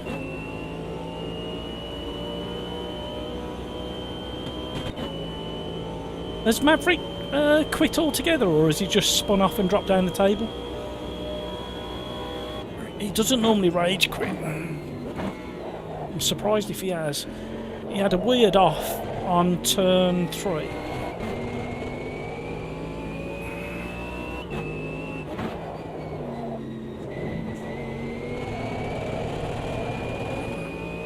Oh yeah, he's just flashed up that he's left the session, he's rage quit. That's not like him at all. Unless he's had a problem or a PC crash. Right, I'll take that win. Wow, it was gifted to a degree. Maverick rage quit after spinning off on turn 3, I think it was. And then poor Chris under the thumb was doing really well, and then he had to spin on the exit of turn 1. Thank you, Chris, for a really good race up until that point, and I made a horrible mess of one of them.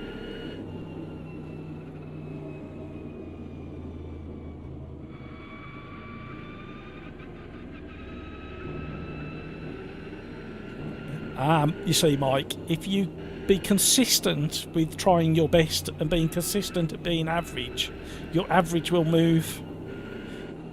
Your had a little kiss off Chris. Thank you, Chris.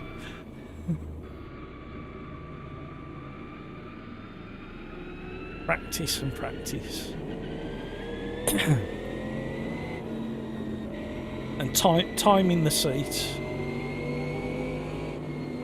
Kevin, if you're still listening and not tinkering with your pedals, how many hours on AMS2 have you done now? And you, Mike? How many hours have you done? Not that it's a competition, I just want to compare, because I think I'm on about just under 2,000 hours now on AMS2.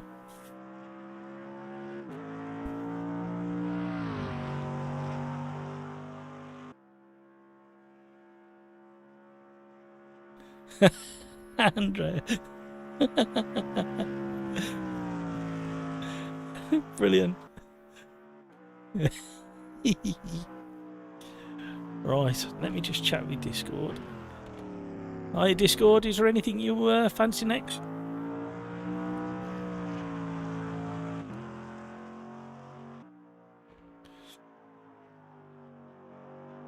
Right, let's return to the lobby. Yeah, I think it's going to be my last one by the looks of it. Nearly 9 o'clock. Right, let's see what the let's try this one. I dread to think what it's going to be like, mind you, but Kurabita, I think that's how you say it. Somebody Kuritibi, I can't say it. Somebody help me out.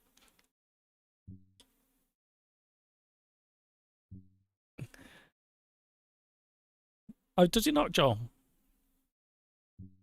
Oh, okay, it's nice that the nice that it's captured in sim racing, though, isn't it? So we can still enjoy it.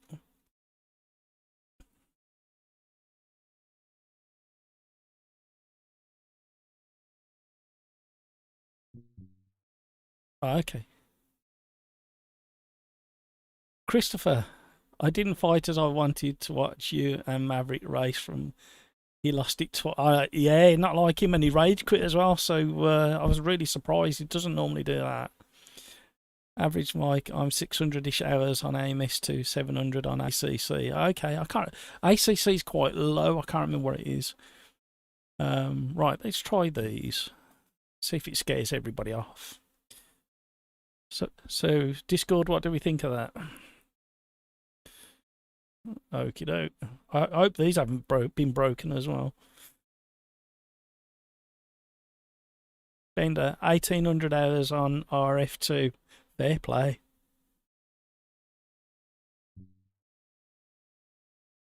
Andreas, do we dare ask how many hours you put into iRacing? Mobile One, how many hours? What's the most hours you've got in one sim title? Let us know in YouTube chat.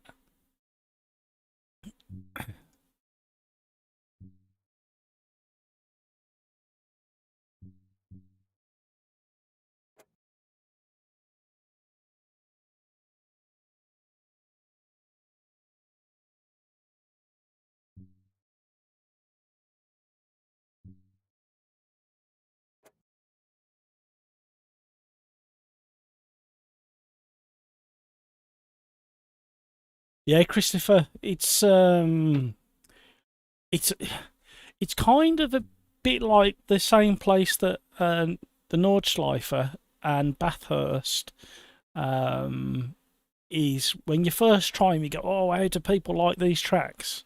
But that Virginia track, when you start getting your experience built up on it, it delivers, and you do know when you've done a good lap on that track. Hey, Christopher, when you get a chance after this, try the Sigma P1. I think it's in the P prototype, the P2 prototypes, and it's got the DRS button to open the flap, and you can use it at any point around the circuit. If you touch the brake, it automatically shuts it. But if you go through a section, like the fast S's through in Virginia, try it on that track. You can leave it open, but you have to manually close it at some point to get the stability back. Give it a try. I think you'll enjoy that. It's a rewarding car through there. Well, my brain couldn't cope with manually pressing the DRS. You did 900 laps iRacing per track week before the first. Talk about dedication. Fair play. Mobile One.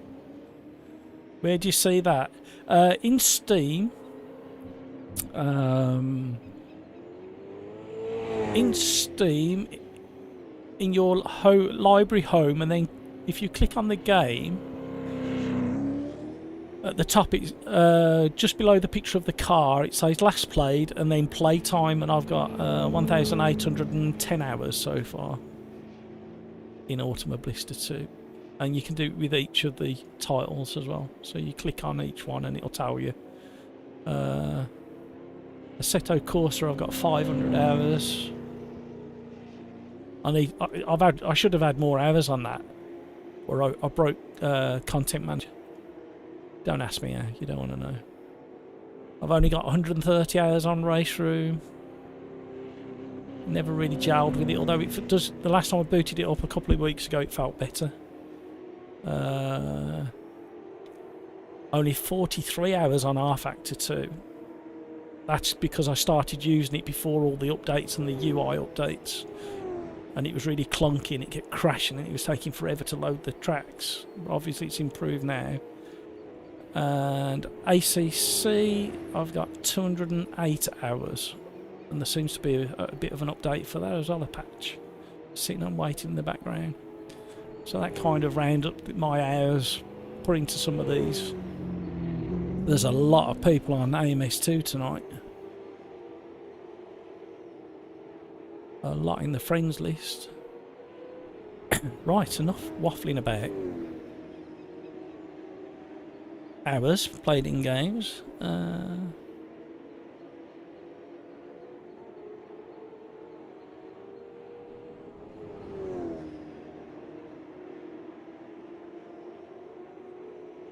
Yeah.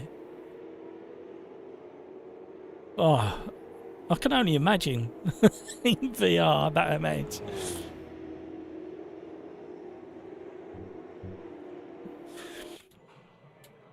Right, let's see if I can get to grips with this car, because I struggle with this car sometimes. However, the last couple of times I've driven it, I've said that, and I've done quite a good performance in it. I'm not a massive fan of nervous cars, twitchy cars. Obviously the amount of horsepower and torque that this car generates, let's let this car come past. And the aggressive manner that it delivers all of that energy.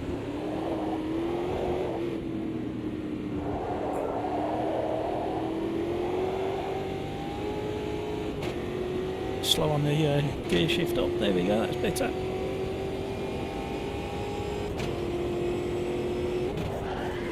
Ooh. Why am I locking cold tyres? That's why I'm locking up so easily. Quite like this track as well, apart from this dirty, horrible little hairpin at the end. But they're just to upset me, I think, and everybody else who goes off. See? That's mainly due to the cold tyres that everybody's on. They're attacking it as if they're on warmed up tyres. including me, and I locked up going into braking. And this car, you really feel the flat spot. I can feel it now. Left front, wobbling away. Slight little... Trouble is, once you've started a flat spot, it's really easy to make it worse and worse and worse.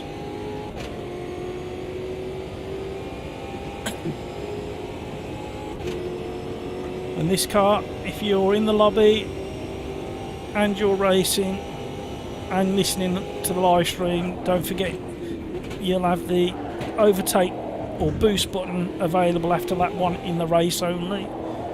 Oh, I forgot how strict the track limits are in that first chicane. Can't touch the yellow paint on the sausage curb.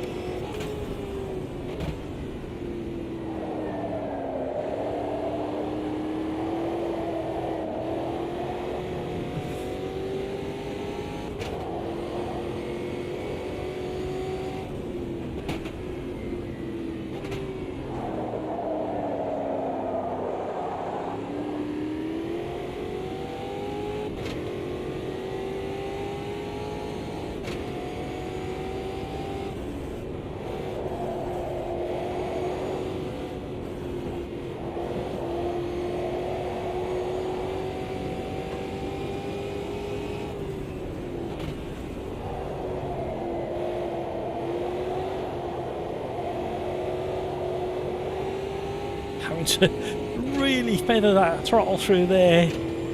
Every time I went on the throttle, it induced understeer.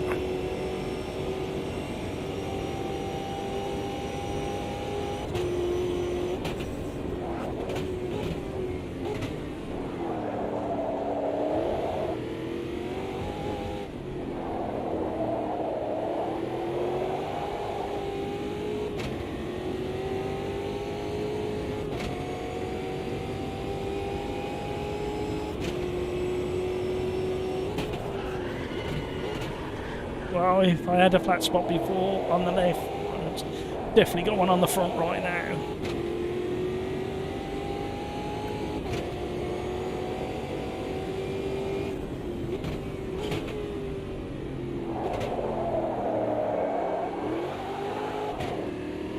Why did it change out to first?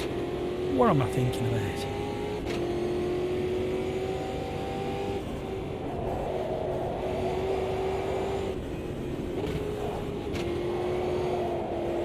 To control the back end a little bit.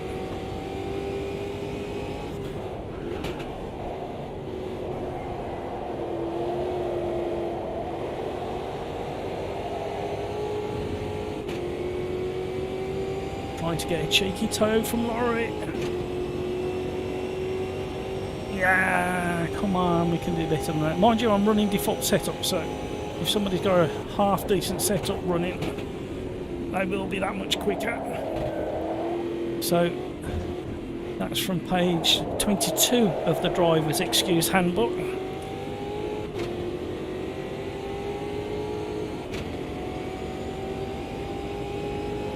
Has anybody got a favourite excuse that we could include in a SimRacer's handbook of excuses?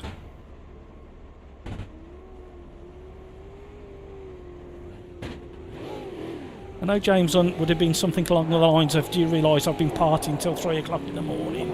I'm still drunk and I haven't smoked my 5th cigarette of the morning just before going out onto the grid after pole position qualifying lap and then winning the race. Oh dear. Hello. Where are we going? View the scenery. Right, back to the pits.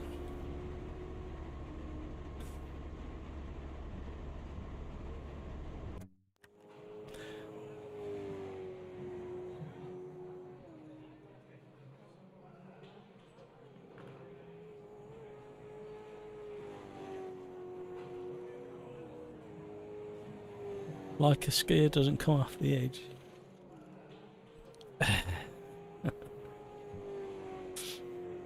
Come on. YouTube chat, what are your best driving excuses? Go and look some up if you need to. I want a list of drivers' excuses.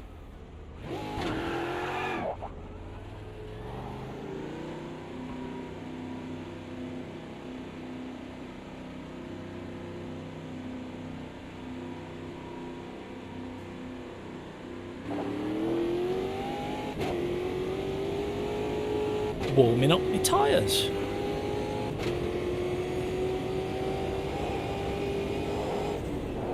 Now this car doesn't feel broken like the others did. In fact, this feels a fraction, especially once the tyres are worn, it feels slightly more stable than it did before.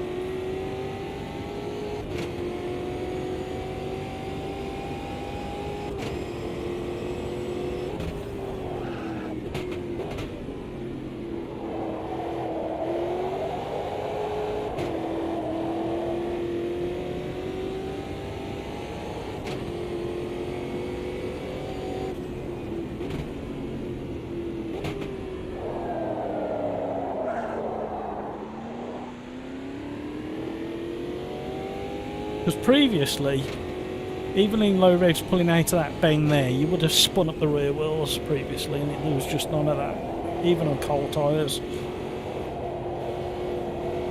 Every car tonight feels as if it's got slightly more understeer than it had previously.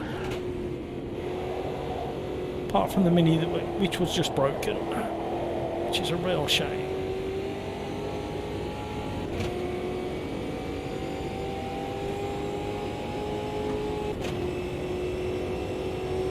Come on, Andreas. I want a driver's excuse from your handbook, please.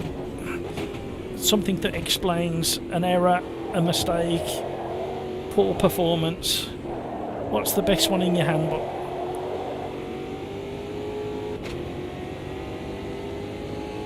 And you, Mike.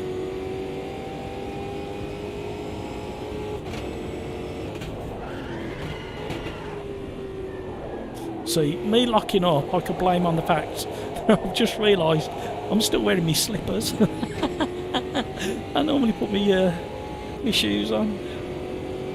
Oh dear. That's been the problem all night long. It's got nothing to do with the update of the game, it's to do with the fact that I'm wearing my slippers. That was the other question I was going to ask tonight. YouTube chat. Can anybody explain the changes to the sprint races in the Formula 1? I know it's changed, but I don't know what the changes are. I haven't had a chance to look it up.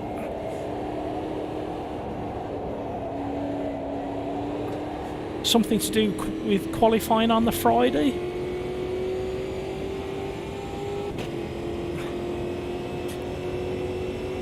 So, Andreas, there's a thing that racing drivers are famous for. So, if they have a bit of an incident with somebody, or like made a mistake, and I had to go back and explain myself to, say, the team manager or principal, I'd say it's because I was wearing my slippers.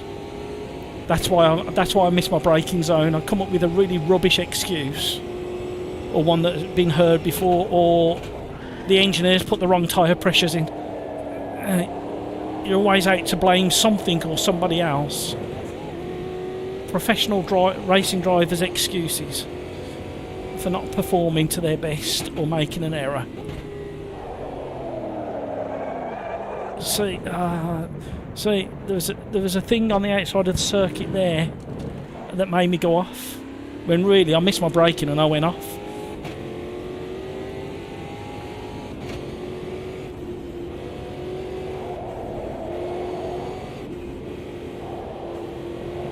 So, you know, like when they interview the Formula 1 drivers and there's been an incident and they blame each other, and you think, well, that's not really what happened. I saw it with my own two eyes. They come up with a weird excuse. Average, my pedals are uncalibrated. Yeah, that'll do. Not the fact that I missed my braking point by about 50 metres. It's that my pedals aren't calibrated. Well, my excuse was it not It was this time last week, wasn't it, when my throttle kept sticking open? I could have used that as an excuse. Mobile 1. My cat jumped in front of my screen. Oh, there's a tree there.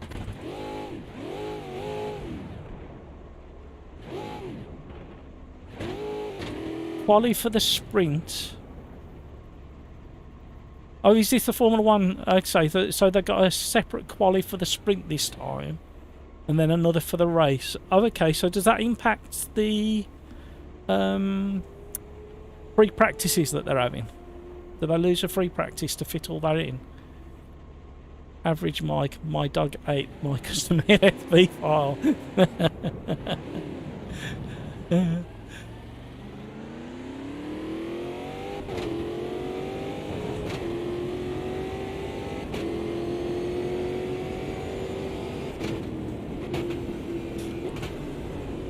Christopher, oh, we're having an incident. We can style it out, there we go. Tell the track manager to cancel the gardener. I've cut all the grass already. Trying to climb. Wow, that spun easy, didn't it? I wasn't touching a pedal. There you go, it wasn't me, boss. I wasn't touching a pedal.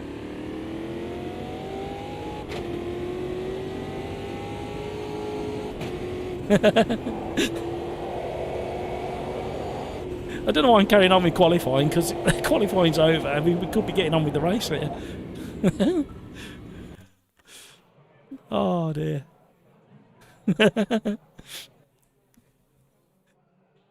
Brilliant. You know what? I think Formula 1, the sprint race is okay, but it hasn't really delivered the excitement that they hoped for. Oh, okay. One practice. Oh, blimey, they've had nearly 4 weeks off and they've only got one practice session before they go into a qualify on that street circuit. Whoa, that might be worth watching. I think I hope they bought plenty of spares. Number one driver's excuse, it's everybody else's fault. Yep, absolutely. I think regarding the format of Formula 1, I would love to see them experiment with a reverse grid. Because you look at the finishing times of the top three, often they're a lap, 2 laps ahead of some of the midfielders.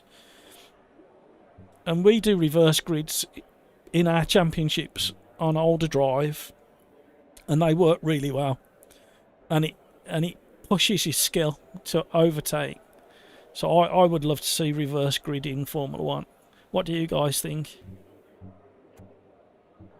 Right, we'll go with that setup. I'm not fiddling tonight. I just want to get on with the racing. Let me know in chat what you think. Reverse grid in Formula 1. I think it's the way forwards.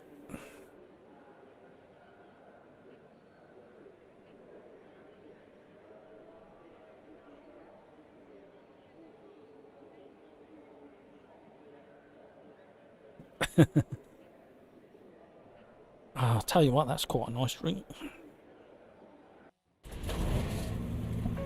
No drinking and driving. Somebody had a bit of a jump on the start there. Somebody slithering under acceleration. That was probably as good a start as I could have got. I could have gone reaction time slightly better.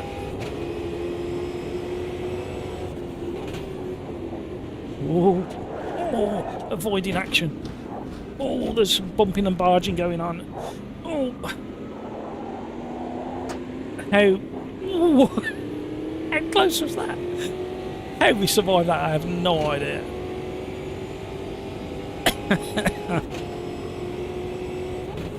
Luck was on our side there. Not now. Oh, come on. Cold tyres.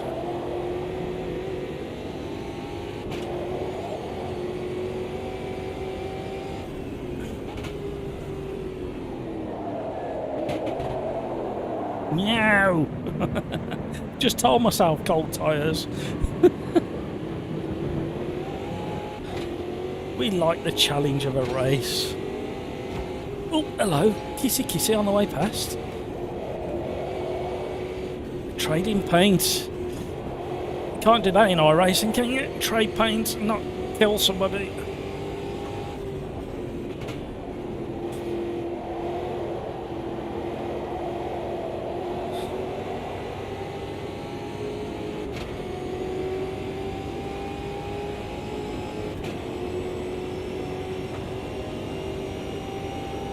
Let him know our intentions nice and early.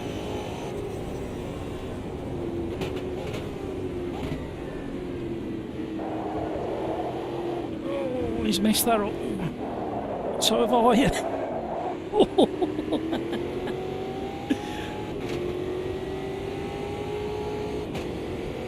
Oh, I was revving myself up to passing down here and I completely messed up that corner. Now I've double shifted for some reason. Getting messy up front. Gives us a chance. One of the regulars, Mike Whiting in 8th place. Getting involved. Oh! That was unfortunate. Just about got on the brakes in time to minimise the impact.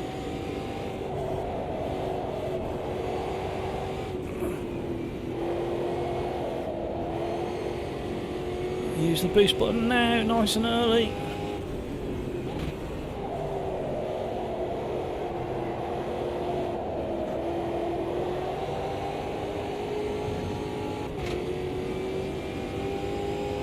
Oh, somebody's in the pit wall.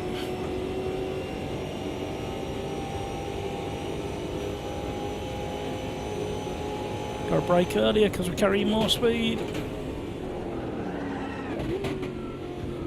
Mike's rally crossing across the curves.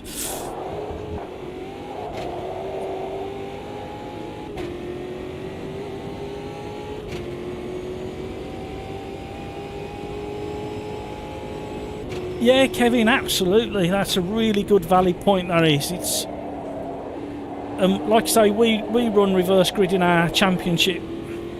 We run a standard qualifying and first race, then reverse grid second race, and we've had a couple of incidents, but because we all race a regular with each other, it's never caused an issue, and it improves your racecraft, because you have to think about how you're going to get past some of the slower cars, and we encourage everybody to race their race and don't yield.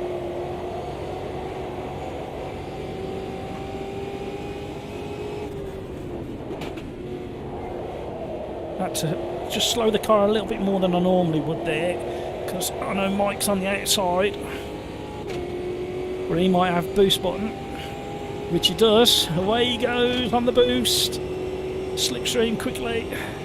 Our boost hasn't refilled yet.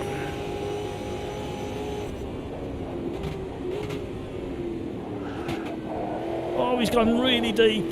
Oh, he's gone buckaroo over the sausage curbs. Bad luck, Mike.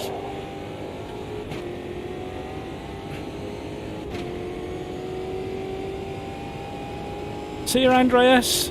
Such a pleasure having you on board this evening. Great conversation and chat. Thank you for the hints and tips. Really appreciate it. Can't wait to see you in Automobilista 2 in a lobby with us. I bet you won't be telling me how to drive quicker then, will you? And I'll have a... If you've put... Oh, look, I'm too busy thinking about what I'm saying to you. Still time to catch up.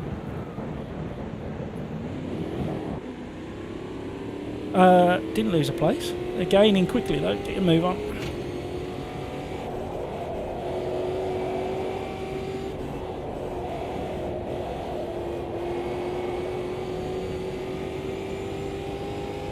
I will finish my sentence, I promise. Yeah, you won't be advising me how to go quicker when you join us in Automobilista 2. Once you get a copy. I'll keep an eye open for any email you might have sent me. I'm very curious, by the way, to see what you've done.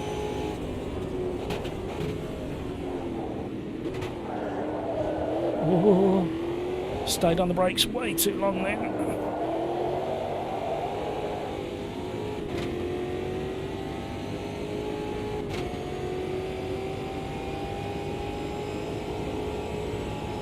Yeah, Mike, but you think about the over the last probably 2.5 years, the amount of contact that Formula One cars have had on early laps.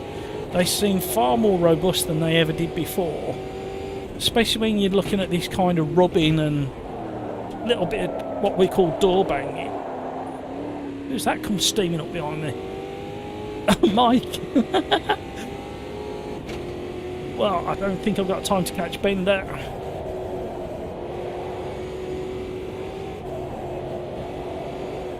Some great racing tonight. So I'd just like to see one test next year. 2024. Just one little test. Even if it's got nothing to do with the championship. Reverse grid. And you think about it now, compared to the good old days of the 90s touring cars, there's not as much contact as there was then. Oh, I've done what Mike did on the previous one lap.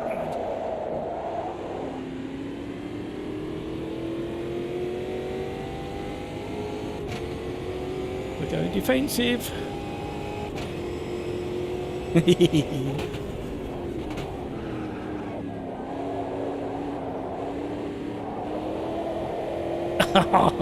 Was I cruel to Mike then, knowing that he wouldn't be able to do much about it round the outside?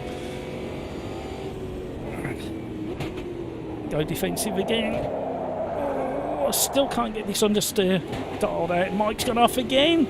Oh, Mike.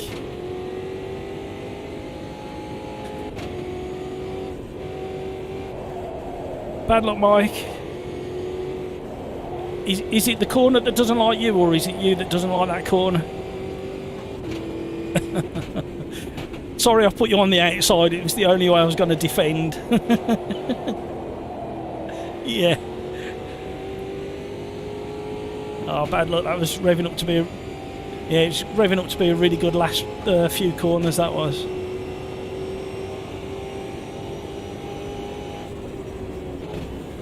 That was fun. That car didn't feel broken. Yeah. Oh. Yeah. I didn't think you'd pressed it at one point, and then you come sailing past me down the start or finish. Ah, that was fun. It's right. Me and YouTube chat have been talking about the Formula One and the change to the sprint format, and I think they should have a little test race doing a reverse grid. No, we're yeah. I just think the top 3 or 4 always lapping at least half the field once, if not twice sometimes. If you had a reverse grid race, I think that'd make it more interesting. But some of the YouTube chat were saying they don't think the cars are robust enough to take it. Right, I'm not quite so sure anymore. Say again, sorry. Yeah, absolutely. Yeah. All right, mate.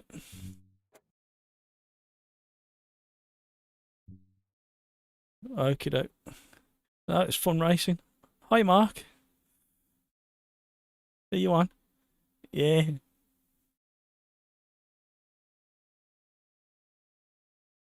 All right. Oh, just. Oh, yeah. Yeah, I did the indicator. It's really good fun. Right, bear with me a second. I'll speak to you in a second. Right, that's it for me. It's 9:25, and it's nearly 4 hours of streaming and racing. So thank you so much for all the views. Thank you so much for all the chat. Oh, what have I missed?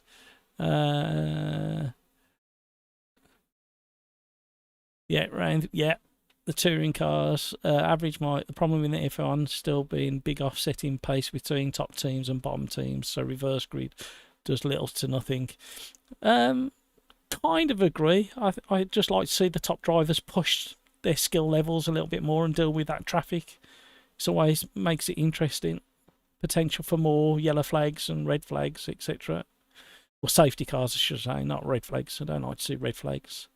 Average mic, just more overtakes. Yeah, they're exciting though, aren't they? Christopher Vogt, thanks again, Matt, for a brilliant night. Always a pleasure.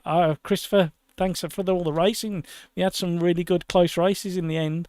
Bender, thanks for the races. You was flying in that, Bender. I couldn't catch you in that one. Great racing. So, thank you very much. Short and sweet. And everybody stay safe, look after each other, and the next video comes out on Saturday afternoon. 3-lap challenge, number 49. It's a real big challenge, that one is. And next Tuesday is the next live stream. So until then, thanks for joining. Catch you later.